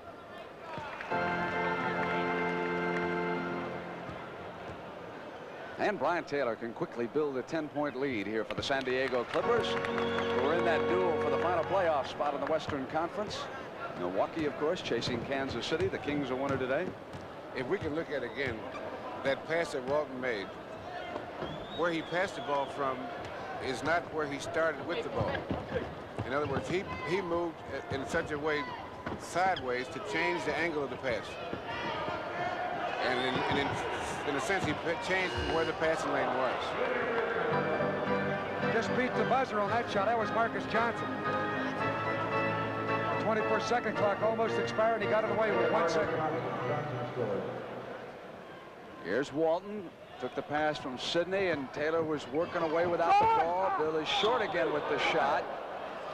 And Wicks was backing Lanier out of there, rebounding position. Now here's that play again. Now watch, see where he passed that ball from. He didn't pass the ball from where he was standing, and that's changed the passing lane, and that's why that pass was able to get through. Good to know that the director, Sandy Grossman, is listening to you, Bill, and brought that one right back. I thought he was asleep, too. You know, I really did. All right, here's Buckner. Winters pops out behind Lanier and hits. Now, that's another one of the key things that the big guys have to do. They have to set a good pick because you get mismatches, but the thing is to help the forwards and the guards play better. Walton was short again. He had the mismatch there, Brent. He wanted the shot. That time Marcus Johnson was on him. Marcus is such a strong player inside, but he missed, and Walton got down for the rebound. Taylor waits for Free to come around. Walton gets back in, and it'll be 5-on-5. Taylor, shot clock inside at 10. Lanier with a hand on the ball. Wicks retrieves Clippers. Nader hook. Lanier rebound Bucks. They trail it by 6. They can move to within 4. If they can convert here, it'll be Winters going to the glass. 4-point game, and Brian Winters, he just saw daylight and seized it, didn't he? Took it right to him on that play. Walton was there, too, and he blew right by him with a left-hand layup. Bucks looking better offensively. Ball starting to drop for him. Pass away from Nader, who looked away, but Free runs down Clippers. Shot clock down to 8. 7. As he turned away from Buckner, he was fouled by Quinn, the former Indiana star out of Thornridge High School, a suburb of Chicago. They won back-to-back state championships. Quinn is questioning that call. And Marcus Johnson goes over to sit down because we're going to have a timeout now, and Captain Buckner returns to the Milwaukee huddle. Lloyd Free handles that ball pretty well for being just known as a shooter. A great scorer, but he can dribble, get himself free. We got a timeout.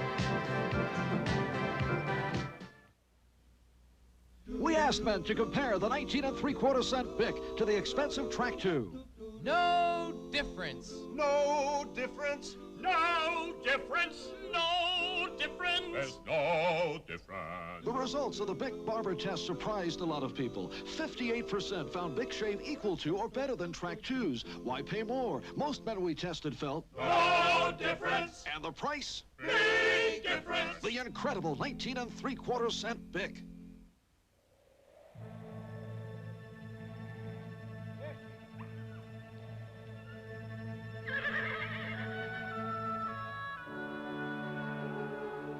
Up here in this country, winter isn't a season. It's a warning, telling you it's time to move down from the cold, down to a valley the wind can't reach, down toward home in a place called Miller Time. Time for the best tasting beer you can find.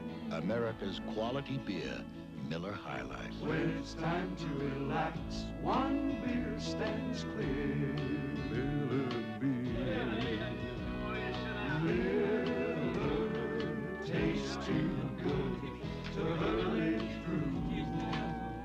If you've got the time, we've got the beer. Miller beer. Last year, Larry Nelson won the Inverary Classic. Next Saturday and Sunday, see who takes the title this year. You'll say, you saw it on CBS Sports. Looking ahead, Winters with the 4, Lanier and Walton with the 3, Weatherspoon with 3. Now, Bill, it seems to me that Milwaukee's doing exactly what you felt they should do. Yes, you just, when you're playing well and the other team's ahead of you, what you try to do is just maintain that, because each team is going to have ebbs and flows. And if things just don't work as well all the time, as they make substitution, as the fatigue factor sets in, things happen for you. They're getting the hand on the ball more defensively, too. Several trips down the floor now. They're looking much sharper at the defensive end. I think it has surprised them that San Diego played as well as they did after they blew the Clippers out in Milwaukee. They probably did not expect this kind of resistance. Mrs. Hickey, Bill Walton's grandmother here in San Diego. And, of course, Bill grew up in this area, so It was a delight for him to return down here to play basketball after leading the Trailblazers to that World Championship and then getting re-injured again and then coming down here to San Diego. But she just said that was a bad pass you made a while ago, Bill. That was cross-court pass, the last one he threw away. Are you sure that's what she said? No, actually what she said was, you do what for a living? Yeah. And you get paid that kind of money to do it? Dave Myers was fouled on that play by Free, who was out of position, running right at him, and Myers missed a shot, but he got him on the arm. 58-55 now, and 9-18, and the Clippers come down on the attack, and Milwaukee's defense has tightened up. Wicks comes out. Marcus is on him. Myers is over there on Nader. Taylor, you see there's not an open Clipper right now. They're going to wind up going one-on-one. It'll be Walton with the shot. Traveling, it's been turned over. On that last play that Lloyd Free fouled David Myers, the reason that he got in foul trouble was he played bad defense. If he had walked over to where Myers was and just stood there, they never would have passed the ball to him. As it was, he left him there by himself, and then you're going toward a man that's shooting, you're going to pick up the foul. Myers, Bill, pulls the Bucks to within a point at 58-57. So the Clippers right now are looking for some offense. They've been outscored 9-4, and perhaps that's the lift. They keep rolling in and out. That time Walton went outside, let Nader go inside for the jump hook shot. Myers wanted Lanier and pressured the pass, score it, and Nader fouled him. Lanier will come up to the free throw line. Marvelous pass by Myers. Watch Take a look, again. That was an outstanding pass by David Myers. They should have let him go right here. See, Nader's beaten totally. 6'11" man Lanier, you know he's going to get the shot away. He had no chance to block it, but he tried and he got the foul, and the basket counts. And we are tied at 60. 8:27 to go in the third.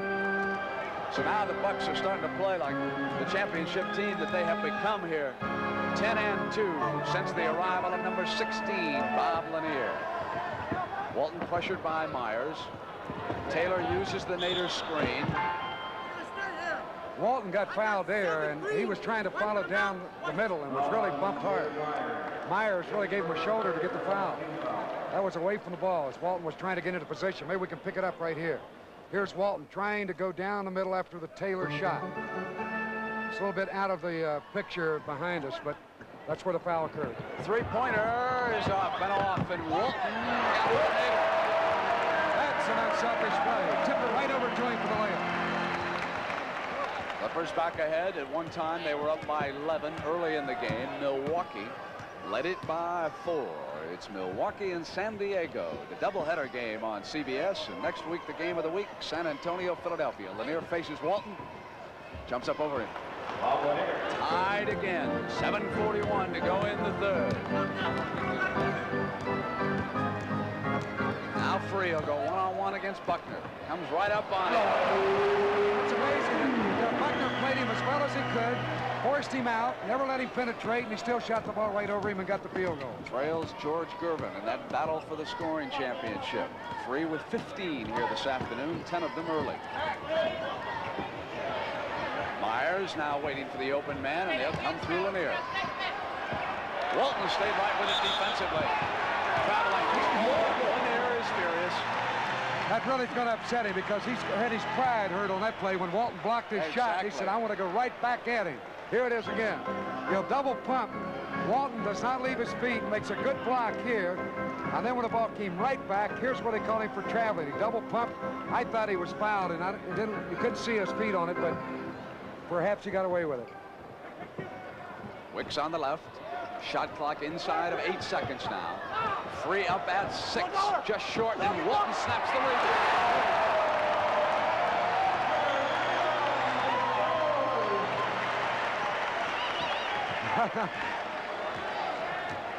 Boy, that was with authority. 6:30 third. 4-point Clipper lead. Buckner and Walton pops out on him. Of course, they wanted him here because Free had to go back on Big Bob. Here's that play a minute ago. Watch him rebound, go down, back up, and slam it down with the right hand. So we got a timeout here in San Diego at 6:23 in the third. 66-62 is our situation. We'll be right back.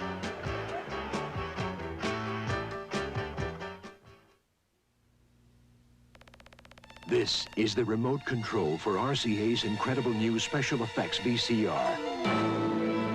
Selectivision 625 with slow motion, fast forward, stop action, and the maximum record time available, 6 hours. Only RCA has Selectivision 625. Special effects, now in a 6-hour VCR. Let RCA turn your television into Selectivision. The flat. Last year, it happened 53 million times to people who should have had Uniroyal's new puncture sealing radio, the Royal Seal. Watch. Inside this steel-belted radio, Uniroyal's revolutionary puncture sealant automatically surrounds and seals most tread punctures permanently. Uniroyal's new Royal Seal, built not to leave you flat. For the quality tire that's tougher than nails, you want Uniroyal there. There's a paper explosion going on. It's an insurmountable problem, but Federal Express has an easy solution. We can take the paper that has to get somewhere fast and take it off your back. Documents, contracts, reports, whatever. So for as little as $17, we can pick up the stuff on your desk and have it cleared across the country on somebody else's desk overnight. Federal Express, when it absolutely positively has to be there overnight. Saturday on the CBS Sports Spectacular, we'll bring you exclusive coverage of Holland's Hilbert van der Duem's upset victory over USA's Eric Heiden in the 1,500-meter World Speed Skating Championships. That's next Saturday on the CBS Sports Spectacular. San Diego under new coach Bob Bass leading Cleveland by a point in the third. We'll be seeing the Iceman, George Gervin, next Sunday in our game of the week against the Philadelphia 76ers. Chicago leading Portland by 5, that game in the third. And Seattle driving back toward the top of the Pacific Division heap, taking care of Utah. Utah just can't operate with their radio announcer working with us. And there is Marcus Johnson, total of 9 points. He had 3 field goals early in this game and has had 1 field goal since. He has been relatively quiet. There he is rebounding, pressuring. Nader there with him. Couldn't get it to fall. And it goes out of bounds and go over. Richard Washington, number 31, has just checked in. Shooting now for the Clippers 47% and the Bucks 48% for the game. Nader did a good job there, Brent, defensively. He didn't let Marcus get that field goal. When he leaned into him, he backed away, so there was no contact made. Good defensive play. And here is Nader going to work against Richard Washington. Still another UCLA duel. I can remember in college asking Bill Walton, who was the best player you played against? He said Swin Nader. And Nader was his backup man at that time at UCLA. Elvin through Lanier. Rolls up the hook.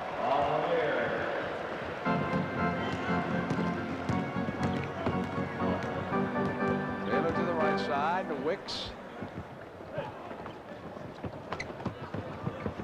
Walton will jump it up a little bit, too much spin. He's going to shoot himself out of the slump. Behind his back, gave it to Lanier, he'll take it. Walton is off the outlet to 3, and Marcus was back on defense. Clippers are up by 4, 5:08 to go in the third. Free jumps it back to Taylor. 3-point try is no good. And quickly, Buckner leads the Bucks down, and Lanier with the break, and Walton and Marcus Johnson playing center. That's an incredible block Walton made on that shot, cleanly. However, they were there for the follow-up. Watch this block. A perfect feed, and Walton, with his back turned, regained his defensive position and blocked that shot, and then Marcus tipped it down.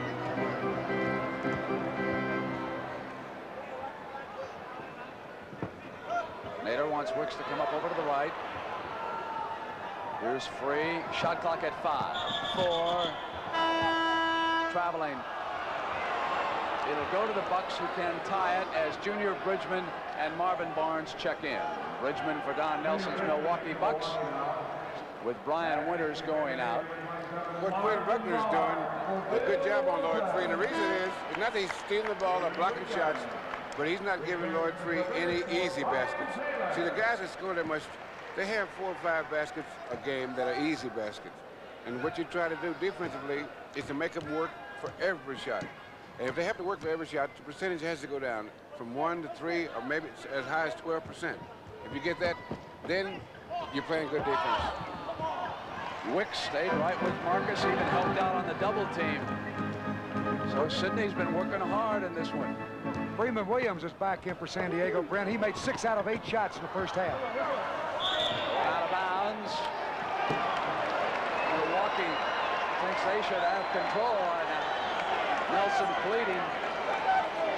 But the Clippers keep it, and Swinnator will throw the inbounds pass.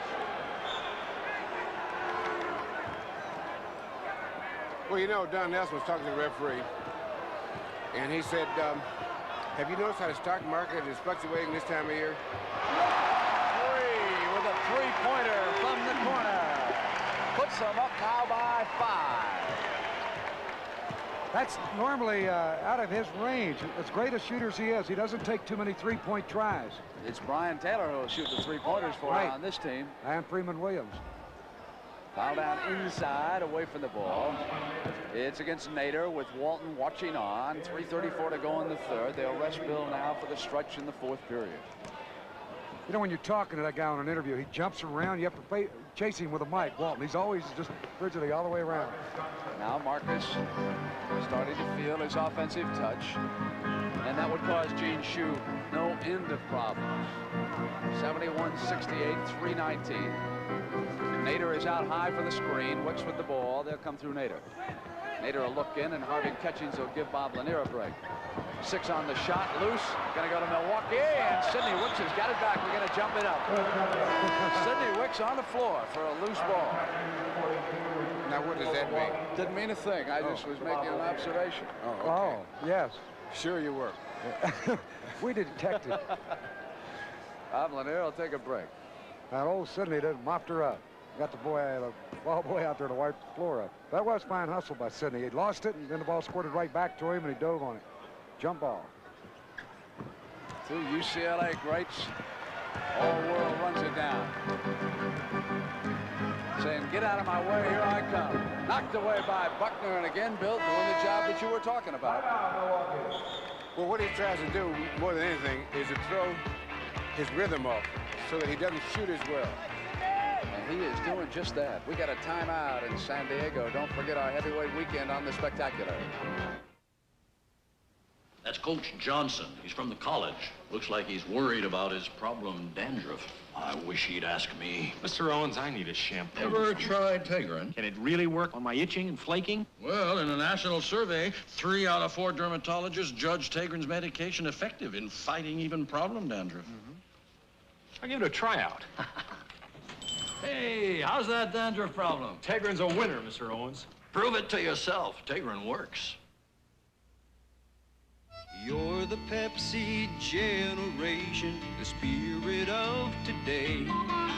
And with every taste of life that's new, well, that Pepsi spirit shines right through. Catch that Pepsi spirit.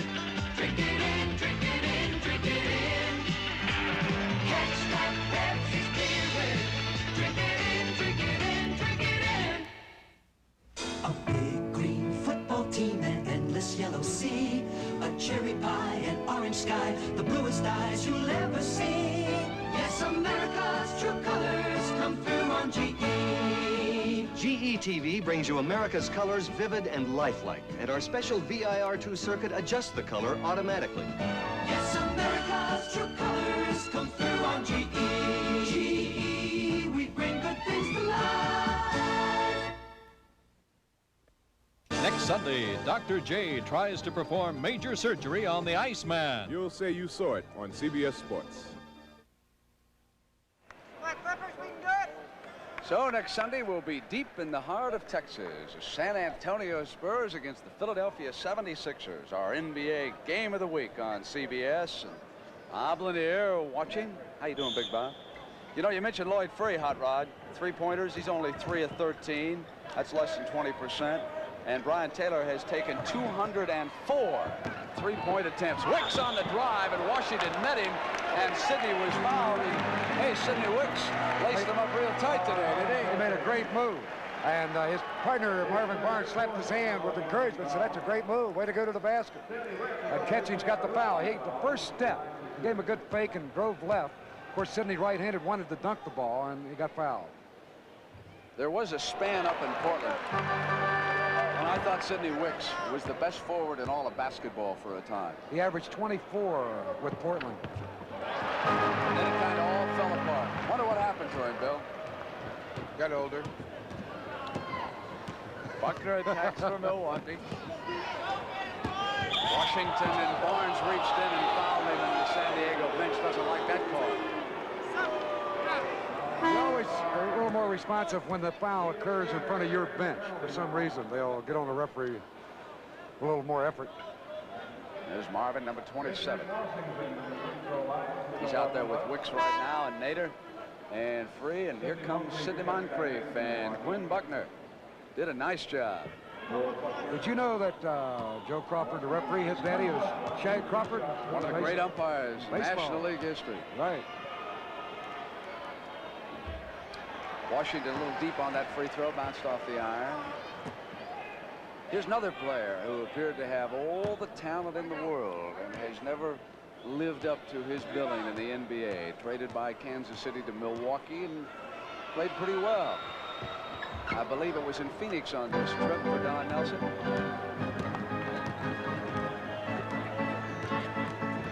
Free goes to work on Moncrief. Double team. Barnes is short and all green. 73-69. Clippers lead the Bucks. Away from the ball. And it's against Wicks. There is a player over on that San Diego bench who is so deep in the doghouse that I don't think he'll be found for another month. Needs a ladder to see the bottom. Bingo Smith. Is Bingo over there? He was out here shooting around before the game. Where is he? Can someone find Bingo? There he is. I knew he was in the arena. Didn't give him a good seat to watch the game. He's clear down on the end. He was a starter a week ago. He's had a pretty good career, too, in particular with Cleveland all those years.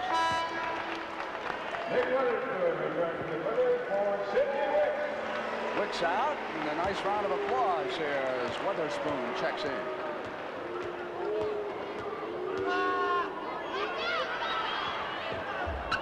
Washington is simply deep on those free throws, hitting that back iron.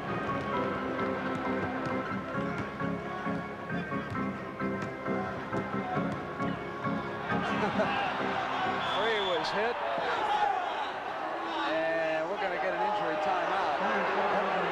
That's going to happen when you dribble that ball like that. We'll take a look at it again. Watch Weatherspoon set the screen. He puts a little elbow out into Bridgman.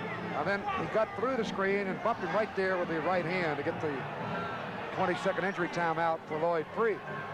Another look. Switching defense, and he slapped him right in the face.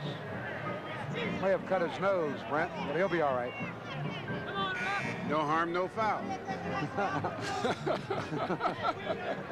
Come on, boy, let's play. Tough kids from Brooklyn, they don't need those injury timeouts. Come on, rub a little asphalt on it. Let's go. You see, that was as much for the referee's sight as it was to get the free throws. Say, you said the guy that hit me, but here I am bleeding. Here he comes right back at him. Right down inside, not hurt at all. That's big hoop, 75-69, back to 6 now, 148. And here's Sidney Moncrief out of Arkansas. Sends it to Washington and went to the right baseline when Richard puts it down. Pretty good move for a big man. Made a nice dribble to the right, pulled up, had the perfect position for the jump shot, straight up. Got Bridgman, Catchings, Washington working up front. Winters and Moncrief in the backcourt. Moncrief trying to stick with Free, and on the turnover, it'll go to the Bucks. And they can pull to within 2 if they can convert here. Nelson signals the play from the sideline. He made a good move there, Brent. Lloyd did. He penetrated, but when he dished the ball up, he threw it too hard. It's going to be Bridgman coming around through the screen on Washington. Back now to within 2. That play worked beautifully. They had set Bridgman on the left side of the key. Then they sent him around and popped him out on a screen on the other side. Just as diagrammed.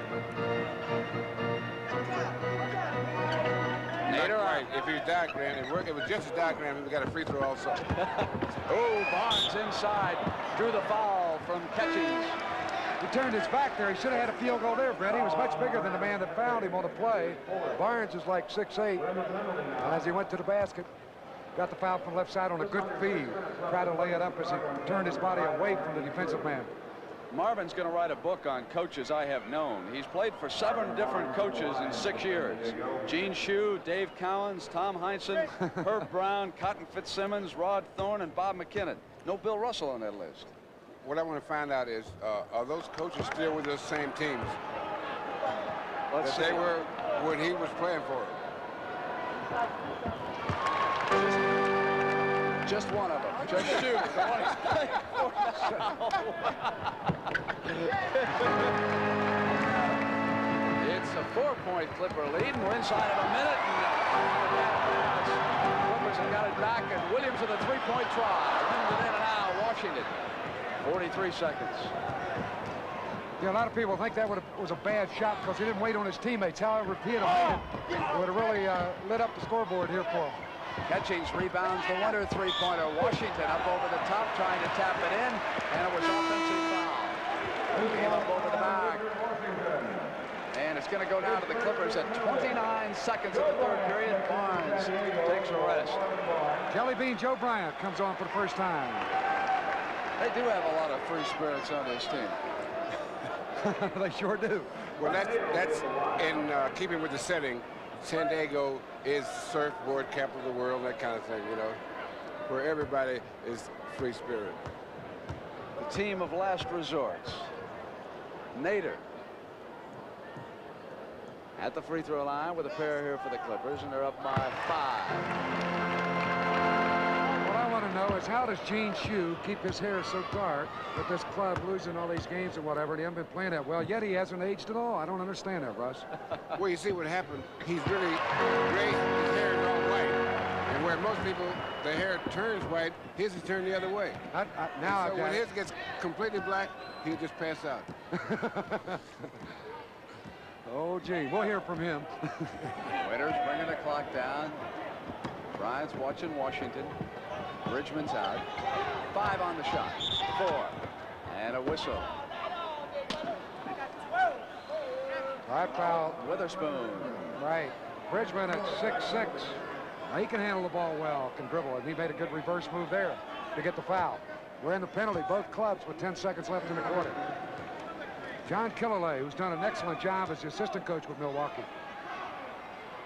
Always keeps his scoreboard there with him.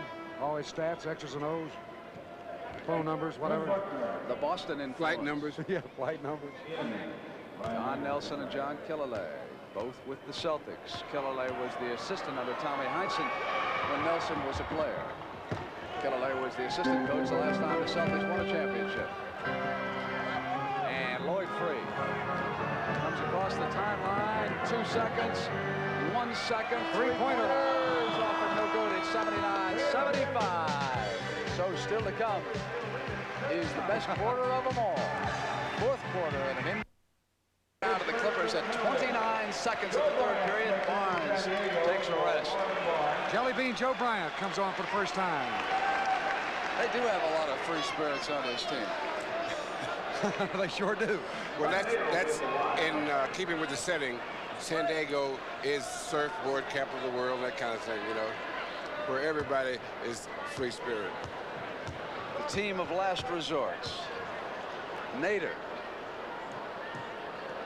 at the free throw line with a pair here for the Clippers, and they're up by 5. What I want to know is, how does Gene Shue keep his hair so dark with this club losing all these games and whatever, and he hasn't been playing that well, yet he hasn't aged at all? I don't understand that, Russ. Well, you see what happened. He's really gray. His hair is all white. And where most people, the hair turns white, his is turned the other way. So when his gets completely black, he'll just pass out. Oh, gee, we'll hear from him. Waiters bringing the clock down. Bryant's watching Washington. Bridgman's out. 5 on the shot. 4. And a whistle. High foul. Witherspoon. Right. Bridgman at 6'6". Now he can handle the ball well, can dribble it. He made a good reverse move there to get the foul. We're in the penalty, both clubs, with 10 seconds left in the quarter. John Killalay, who's done an excellent job as the assistant coach with Milwaukee. Always keeps his scoreboard there with him. All his stats, X's and O's, phone numbers, whatever. The Boston influence. Flight numbers. Yeah, flight numbers. Don Nelson and John Killalay, both with the Celtics. Killalay was the assistant under Tommy Heinsohn when Nelson was a player. Killalay was the assistant coach the last time the Celtics won a championship. And Lloyd Free comes across the timeline. 2 seconds, 1 second, three-pointer. Off and no good. It's 79-75. So still to come is the best quarter of them all. Fourth quarter in an NBA game. San Diego, Milwaukee.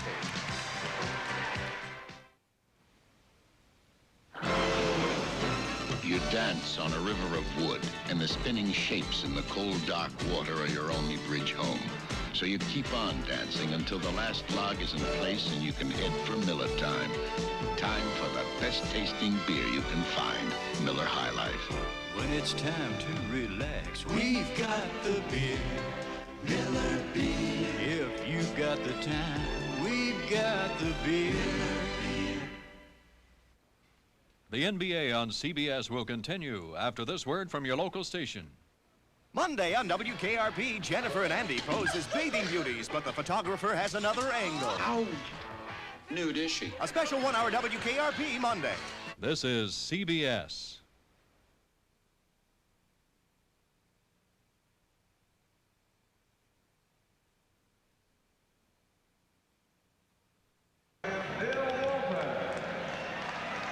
Back in San Diego for the fourth period, and Bill Walton will start off the period with the Clippers. I'm Brent Musburger with Bill Russell and Hot Rod Hundley. Glad you could join us this afternoon for this, the NBA doubleheader game today on CBS. Earlier, Los Angeles Lakers were beaten by the Phoenix Suns. You're looking at Sidney Moncrief, sent it back to Junior Bridgman. Bridgman's short, off Richard Washington's hands. It's going to go to the Clippers, who lead at 79-75. It was like a fly ball hit right in his hands, and Washington dropped it. I think you could believe that Bridgman was that far off on his shot. Well, what these two teams have done so far, they've both played pretty much the kind of game they want to play, although they have not been as effective as they would like to have been. That's why the game is close. Now, what will decide who wins this game, because it's still anybody's ball game, is which team will stick more to what they want to do and who will get control of the game in the last quarter. There's that Bill Walton going to the jump shot. He's going to shoot himself out of the slump. That's important that they get that first basket to start the quarter, too, Brent. They're up by 6 now, San Diego leading, and Walton with a good move. I'd rather have the last basket in the quarter, Rod. Well, if Washington you're, looking for an open man. Knocked away by Witherspoon. Loose ball. Bridgman's got it, and on the right, he'll come up with that shot right in the middle. Don Nelson told him during the timeout, start flashing into the middle. I think we can get open. And here comes Moncrief flashing down on Walton. Boy, he went right at him. That rookie doesn't realize who he's challenging, perhaps. He came right up on Kareem Abdul-Jabbar Friday night. He went right up over the top of him. He can sky. You notice that Walton never even attempted to put a hand up. I guess he realized that Moncrief was going to take it all away and jam it. Knocked away. He says he's been hurt enough. That's right, so go on in and take it away. Walton comes right back shooting, and the hook shot off balance. Bridgman runs it down, saves it. Here's Washington. Marcus Johnson to return. Now the Bucks come down, shooting for the tie. 81-79. Bridgman puts it on the floor, comes around, catching. Walton jumps out on the switch. He'll stay with him. Bridgman flashes in the middle again. Tied at 81 and 10-17, and here we go again. The NBA Game of the Week on CBS. We've been tied 10 times here in San Diego this afternoon. Taylor looks. Catching's pressuring Walton. Williams penetrates. And Walton with a good offensive rebound. Came up, drew the foul. Chance for a three-pointer. Well, he waited just enough, Brent. He bent over and waited a split second to get the defenders to commit themselves, and then he went up and laid it in. We'll look at it again. The rebound to Walton. He'll bend, fake right there, and he got 2 of them to jump. Then he went right back up, softly put the ball away, and he's fouled by Catchings, his 5th. And a moment ago, Moncrief. Watch him go over Walton, who backs away and lets him go to the hoop. He jams it down. You know, that's an intelligent move by Walton. No use contesting that. That's right. He would have fouled him. Perhaps somebody might have been hurt on the play, too, because Moncrief was really up in the air. Absolutely. Lanier comes in because, as Hot Rod told you, Catchings playing with 5. Lanier with 3 fouls. Walton with 3 now. At 9:58, 84-81. Clippers leading by 3 as a result of the Walton play. Williams going out after Moncrief in the ball. Bridgman into Lanier. Lanier comes up and Walton blocked him again in the outlet. Intended for Williams, and Moncrief with that quickness intercepted. Moncrief negotiates and dishes off to Marcus Johnson from the side. High on the top. Wicks is off now to Williams. Down the middle was Bryant. Williams coming in on Junior Bridgman.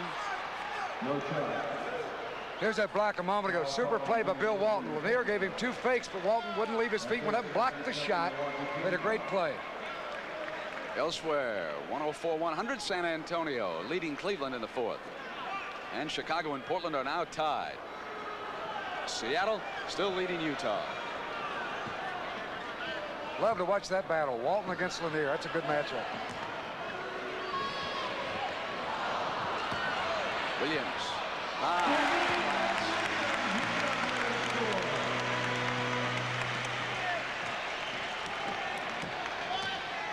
Back to 5 now. Winters backing in on Taylor. Moncrief will bounce it to Lanier. Bob through the lane with the hook shot, drew the foul from Walton. And that is 4 on Bill. Got him with a body on this play. They gave him a little room. Lanier, who of course is left-handed, wants to go to his right and shoot the left hand, and he got the contact with the body, not with a hand on the shot. But in the act of shooting, Lanier will get 2 free throws. Walton not happy with the call. Big Bob Lanier steps to the free throw line for Milwaukee. You think he was happy, Russ? Oh, no, he's very unhappy. In fact, every time a guy has a foul call on him, unless he's broken an arm, he's unhappy with the call. They never make a mistake. 3-point Clipper lead, and a timeout will be called. San Diego will huddle over there around Gene Shue. 8:53 to go here in San Diego. A 3-point difference right now. And next Sunday, our game of the week, Philadelphia and San Antonio.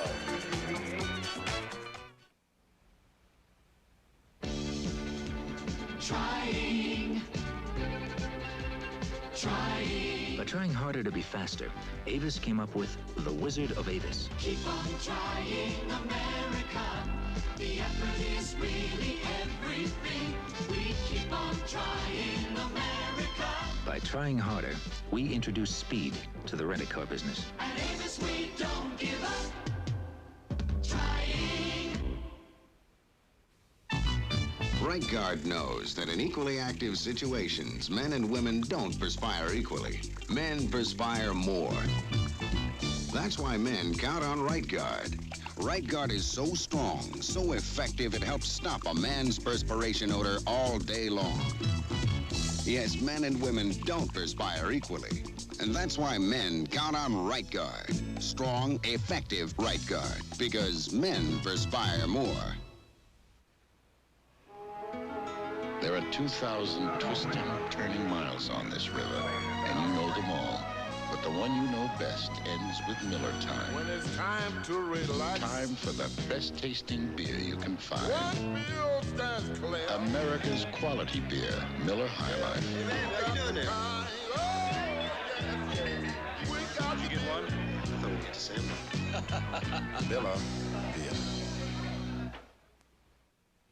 It's a heavyweight weekend on the CBS Sports Spectacular. Next Saturday, former champion Leon Spinks tries to tame Eddie Animal Lopez. And on Sunday, Scott Ledoux takes on Marty Monroe.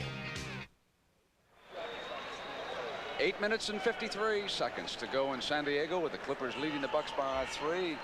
Bill Russell, what do the Bucks have to do now as you take a look at the foul trouble? What do the Bucks have to do to get over the hump in this game? They get ever so close and they seem to fall back. Well, right now, they've been trying to get Walton in foul trouble, and I think they've been going about it the wrong way. And they're having Lanier take him one-on-one, because that's just as much a strain on... And it goes the other way. Just exactly. See Lanier, that one, Brett? See, that's how you get a guy in foul trouble, is moving, not getting one-on-one. It's moving without the ball. And what you try to do is either get him involved in play or have that man move without the ball.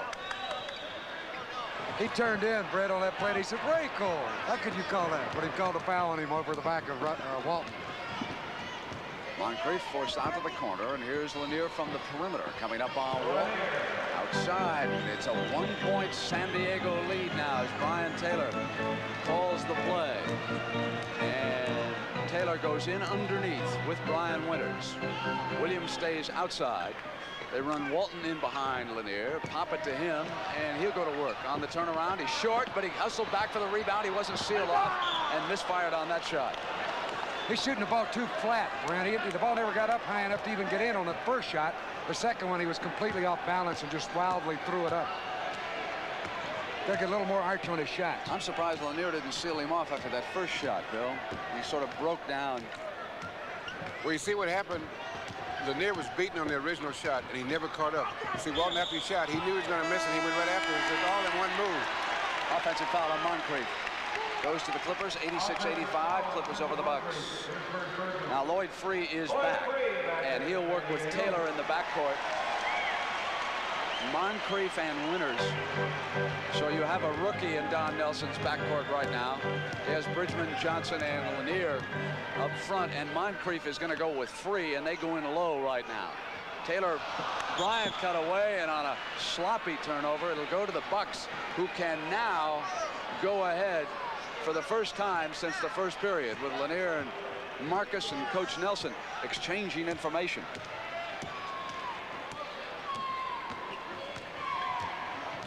Lanier and Marcus. Now Bob comes out high. Bridgman's working the baseline back and forth, trying to use a screen. 7 on the shot clock. Might break down to 1-on-1 here for the Bucks. It does. Marcus puts Milwaukee in front, 87-86. Yeah, Joe Bryant all over him, too. I don't think he could have played him any better. He had his arms waving and everything. And he hit him a couple of times. Right, he still drilled the shot right through. Super player, Marcus Johnson. Walton comes out. They come through, and Taylor works the baseline, and Bill goes back in down low. Lanier helps out, double team. There's an open man someplace. Wanted Joe Bryant. Ball gets away out of bounds. Going to go to Milwaukee. Quinn Buckner gives him a little more defense. And a little more experience. And Moncrief, the rookie, will go out. Nelson now turning to his experience. Shue has got to wonder a little bit about Joe Bryant now, if he's thinking about a substitution at that spot. Walton still ends, 6:40 now to go. Lanier will go with Walton. Bridgman looking for the pick, screens, comes around Lanier. I'll tell you, they got to watch Bridgman on defense if you're working with that San Diego team. And you notice how he got the field goal. He went down low and came circled right off the Bob Lanier screen, went to the free throw line and was wide open for the jump shot. There's Bryant moving it inside that time to Walton. All right. One thing for Big Bill, Brent, he keeps shooting the basketball, and he should. Even though he hasn't been hitting that well, you got to keep taking them if they're there. Milwaukee is now up by a point. Bridgman seems to feel the shooting touch. They also have the great skills of Marcus. Bridgman handling it, and Lanier comes over. He'll go right back on Walton, and Walton blocked it again. That's 3 times that I can remember that Lanier has stuffed Walton. I should say the other way around, Walton has stuffed Lanier. And the foul is going to be called on Lanier, the loose ball foul. He's really frustrated here. Watch, Walton turned back, blocked the shot. Lanier had shot that ball with the right hand. I think he would have got it away, but he shot it with the left hand. And that exposed the ball, and Walton knocked it away. Walton is out at the 5:59 mark, and that puts Nader in the middle against Lanier. With Milwaukee ahead now by a point. Free jumps it on over to Taylor. Wicks for the rebound. Saves it. Bryant moves it over to Lloyd Free now. They got a fresh 24s. The ball came off the iron. Free goes in low. Jump shot. And Lanier is off. And here comes Bridgman. He'd broken free. And now it's 91-88, and class is beginning to tell just a little bit. And what I mean by that is Milwaukee plays together, and they just hung with their game and hung with it, and now it may pay off for them. 5:22. Also, Brent, at a time like this, a very interesting thing starts to happen. You find out a lot of things because who's taking the shots and who wants to shoot when the game is on the line. Bryant is off. Winters went for it, knocked free. Wicks trying to save as they go out of bounds there on the Milwaukee bench, and it's going to go over to the Bucks. It'll be a loose ball foul. They got a foul call over there on Sidney. So Milwaukee will get the ball. Wicks trying to block the man away and let the ball go out of bounds. Picked up the foul. One thing, San Diego is doing everything from the outside, and of course, the reason may be because Walton is not in the game at this time, and the guards start to take over the offense. Shue apparently just had to give Bill Walton a rest. He's come back from that injury, and of course he has prescribed times when he has to get him out of the ball game. Otherwise, he'd have left him in here for the entire stretch. Buckner with a miss, and Bryant fouled by Marcus Johnson as he came down with that rebound. He got inside, and that's a good call. Marcus over his back. The type of player you have to keep off the boards with his great leaping ability, and Bryant did his job. Clippers have a couple of fouls to give, only 2 team fouls against them at the 4-4 mark. The Bucks are already over the limit, so Bryant will come on up here and shoot the free throws. You know, a lot of times the referees will call that foul when the man over the looks like he's going over the back, whether it's contact or not. It's almost an automatic call because a lot of times they don't foul; they just jump and get the ball. Big free throw, 91-89. Gets the Clippers back to within 2. San Diego with only 2 team fouls. That could be a factor going to the last 4:44 of the game here.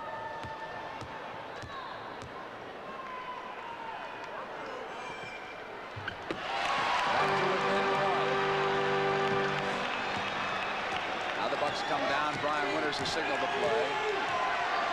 Richmond is still out there. He's up front of the forward. Sidney must come with him.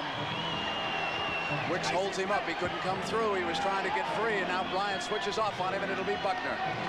So Marcus will come around now. 5 on the shot. Marcus goes 1-on-1. He fouled him, but that's a bad foul there. He was off balance, forcing the shot, and Wicks reached in and fouled him. So that's going to give Milwaukee 2 free throws. It was good inner defense that time, Bill. Bridgman was trying to come around a screen, and they simply jammed him up with a couple of guys. Well, everybody on San Diego knew that they were trying to get a shot for Bridgman. So what they were doing, just playing him on defense. If they had gone strong side and thrown the ball to the weak side, in other words, a cross-court pass would have got a better shot because they were trying to stop, definitely trying to stop Bridgman. That picture needs no description. You know what's going to happen now. He's back. 4:22. Marcus missed a big free throw there. Shue elects to go with Walton and Nader, the combination, hoping for the size underneath, and he'll keep Bryant on the floor. Bryant was over conferring with Gene.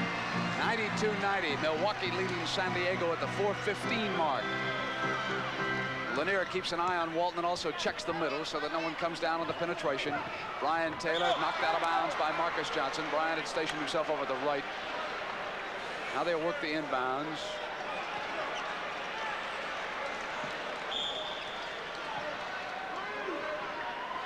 Goes out to Nader and through Bill. And here is free. 5 on the shot. 4, 3. They'll have to hurry. 1. Walton as the shot clock goes off, and Nader, it didn't hit the iron. nice pass. Walton got the shot away. The ball hit the glass. Nader grabbed it, and it is legal. He'll get a couple of free throws fouled when he went back up. You don't want to know something?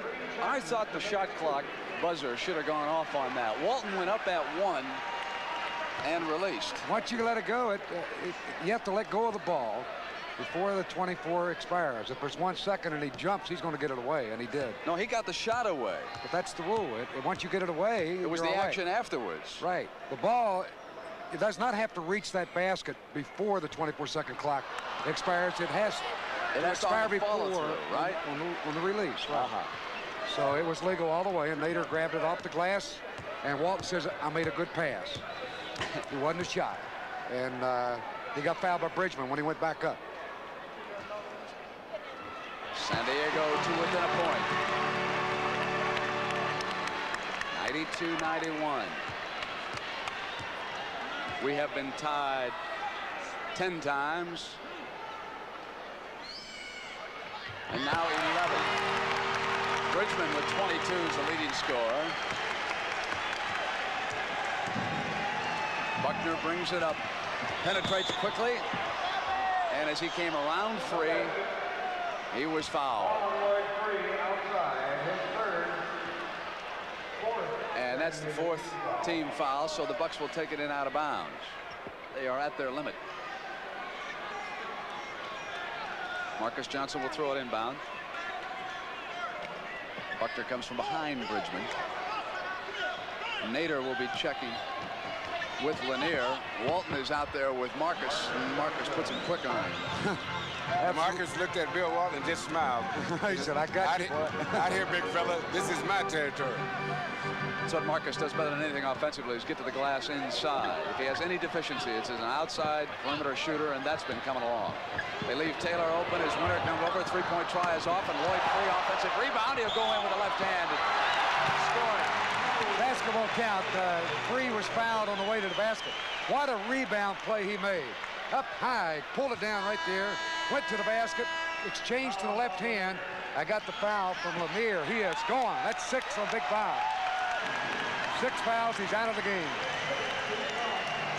And just the great leaping ability of Lloyd Free. Got that shot away and the rebound that started the whole play. Nelson's still complaining. Lanier leaves with a total of 18 points. And Nelson still barking away now at Rakel. There's no time to get a technical in a game like this. Here's how high he goes for the rebound. Watch Lloyd Free right there, way up. Grabbed that ball and went in. And Lanier moves into him as he moved the ball to his left hand to protect the shot, and he got the foul. Excellent move. If Lanier had tried to play defense with his right hand, then he might not have gotten that foul, because he had to reach across. I knew there was a weakness with left-handed players.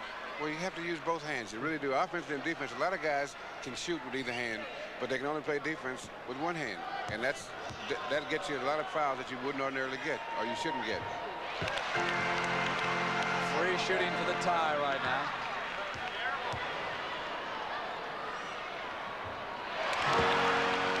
All knotted up at 94. 3:19 to go as Lloyd Free scores for the first time in the 4th period. Winters comes around. David Myers, who is out there catching. Bridgman. Myers had it swung away by Joe Bryant. Off to Free. Free coming in. Bridgman swings inside of the left hand. Back in. Joe Bryant is really giving him a lift. Wow. They get a little noisy in here. He made the block on the defense, came back and got the tip in. Joe Bryant.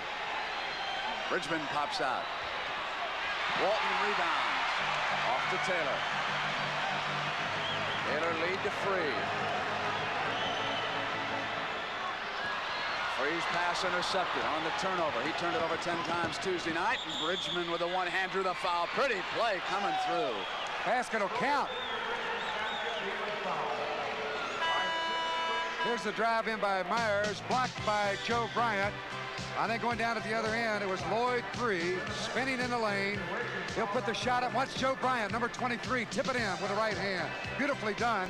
Got a timeout with a score tie. This could have turned out much worse, but I have enough Allstate homeowners insurance so our house can be built again. But if I had died here, it would have been a real disaster. My wife couldn't have afforded the mortgage payments. She probably would have had to sell. That's why I'm getting Allstate Mortgage Protection Life Insurance. It'll help them have a debt-free home if I die. This time I was lucky. I'm still alive. Do you have both homeowners and mortgage protection life insurance? You're in good hands with Allstate. Deep in the woods, as the Craigs sleep, a pasty film covers their mouths. They wake with the worst breath of the day. Morning.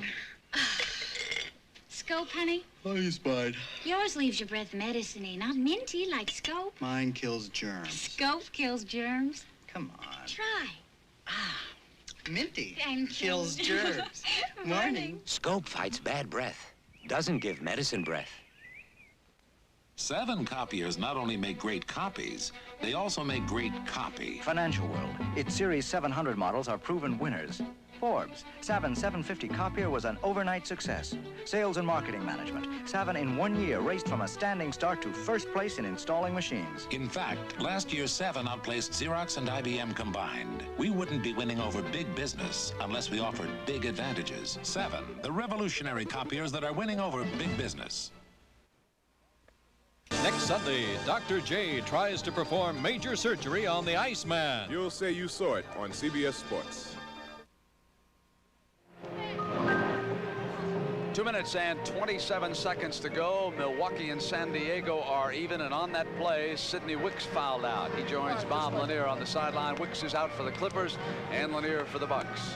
Don Nelson's Bucks come back deadlocked, and he will send Myers, Marcus Johnson, Bridgman, Catchings, who has replaced Lanier, and Winters out.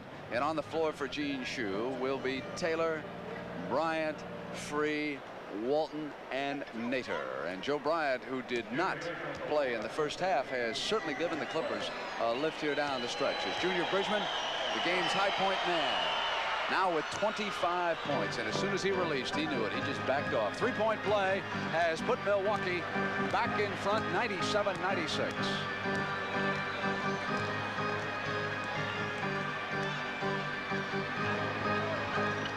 Marcus is with Bryant. Taylor goes into Nader. Nader had it blocked. David Myers right there, and here comes Brian Winters. Just inside of 2 minutes now.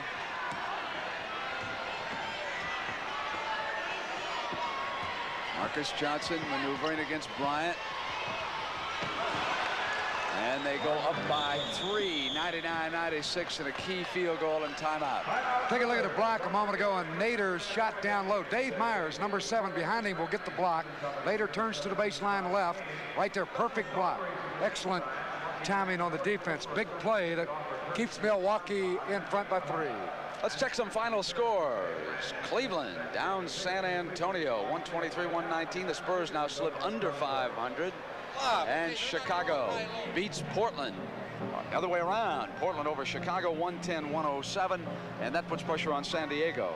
And Seattle goes back into first place in the Pacific Division. The Lakers lost earlier today to Phoenix. So Seattle once again top the Pacific Division, and Gene Shue goes to the drawing board. Boyd, you're going to be on the weak side.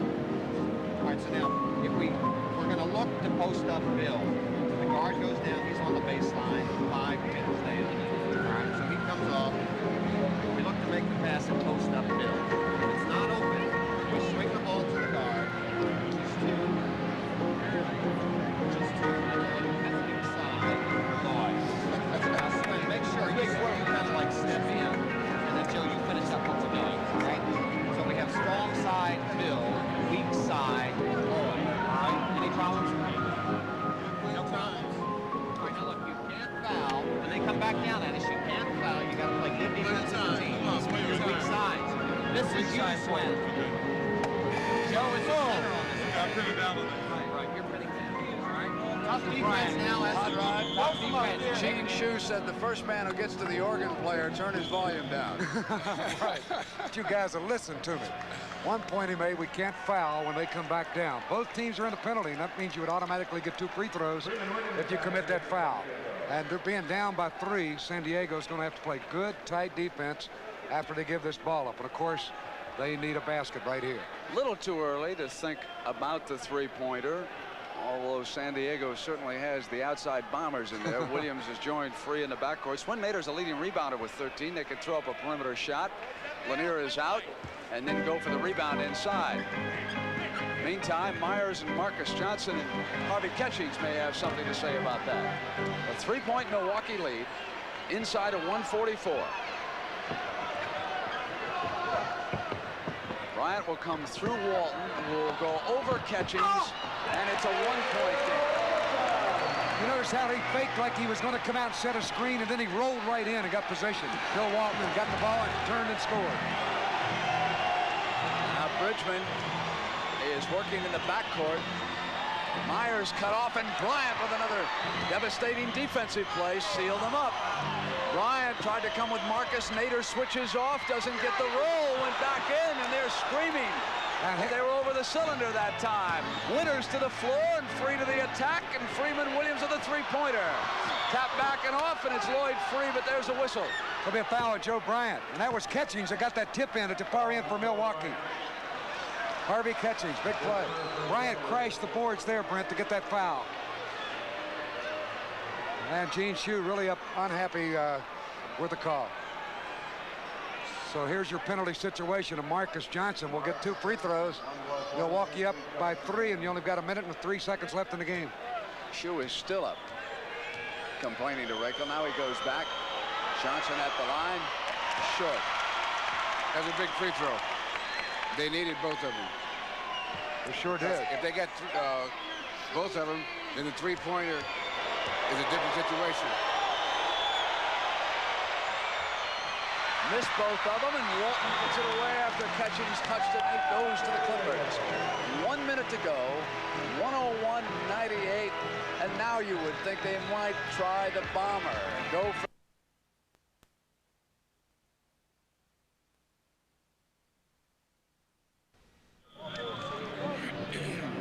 A minute to go. San Diego with possession and trailing Milwaukee by 3 points. Don Nelson sends the Bucks back out to set up their defense. And what do you think Gene Shue might do here, Bill Russell? Go down and shoot. No, I don't think they're going to go for a three-point yet. The three-point is when you get down under 30 seconds and you're 3 points behind. I think that you got so much time in a minute that you don't want to go for a three-point, not yet. Well, here's Taylor. Williams goes inside. He's got all three of those guards out there right now, and Myers jumping out over Walton. It's going to go over now. Walton knocked it out of bounds. That's correct. That's a good call. Gene Shue again does not like it, but Walton got the last hand on it. Milwaukee in good position now. 47 seconds left in the game. They'll run down the shot clock this time, leading it by 3. They'll bring it down inside close to 10. That's the time left in the game. The shot clock is at 11 right now. Offensive foul is called. And Rakel tells Myers to stay away. And Myers is eyeballing Swin Nader. And now, Brent, they're going to have to look for that three-point field goal try. 36 seconds left in the game. Down by 3.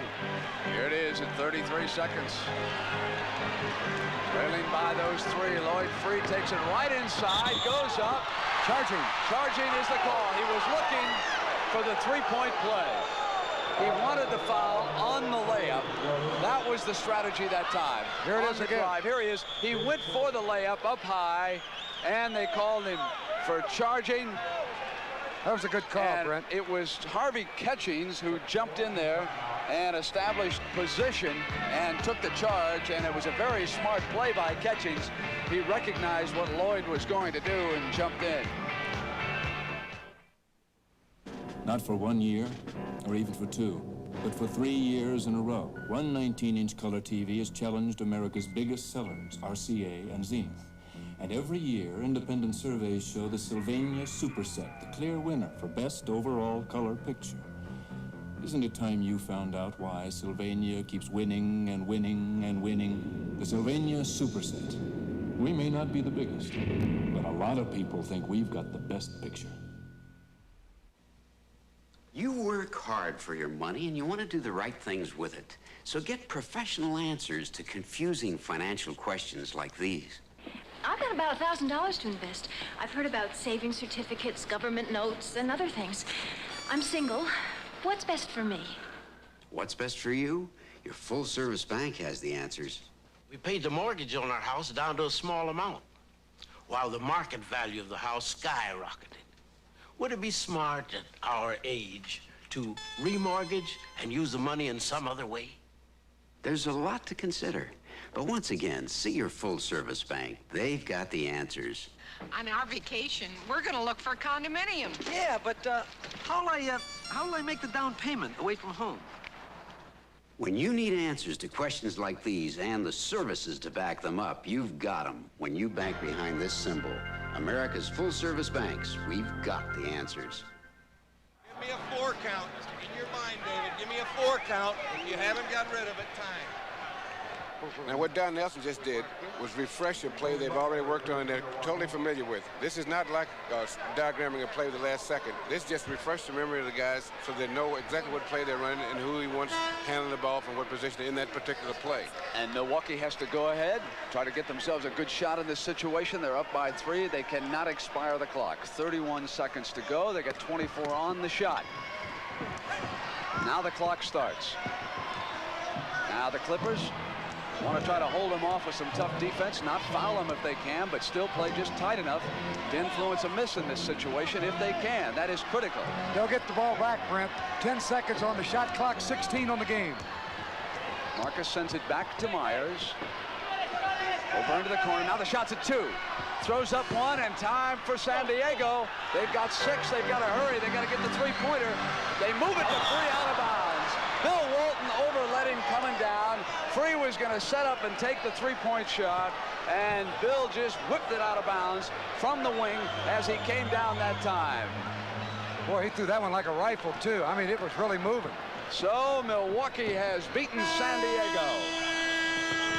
The Bucks stick with their game and win 101-98.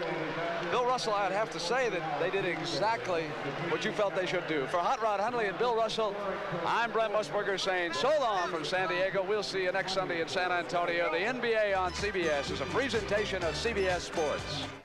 This is CBS.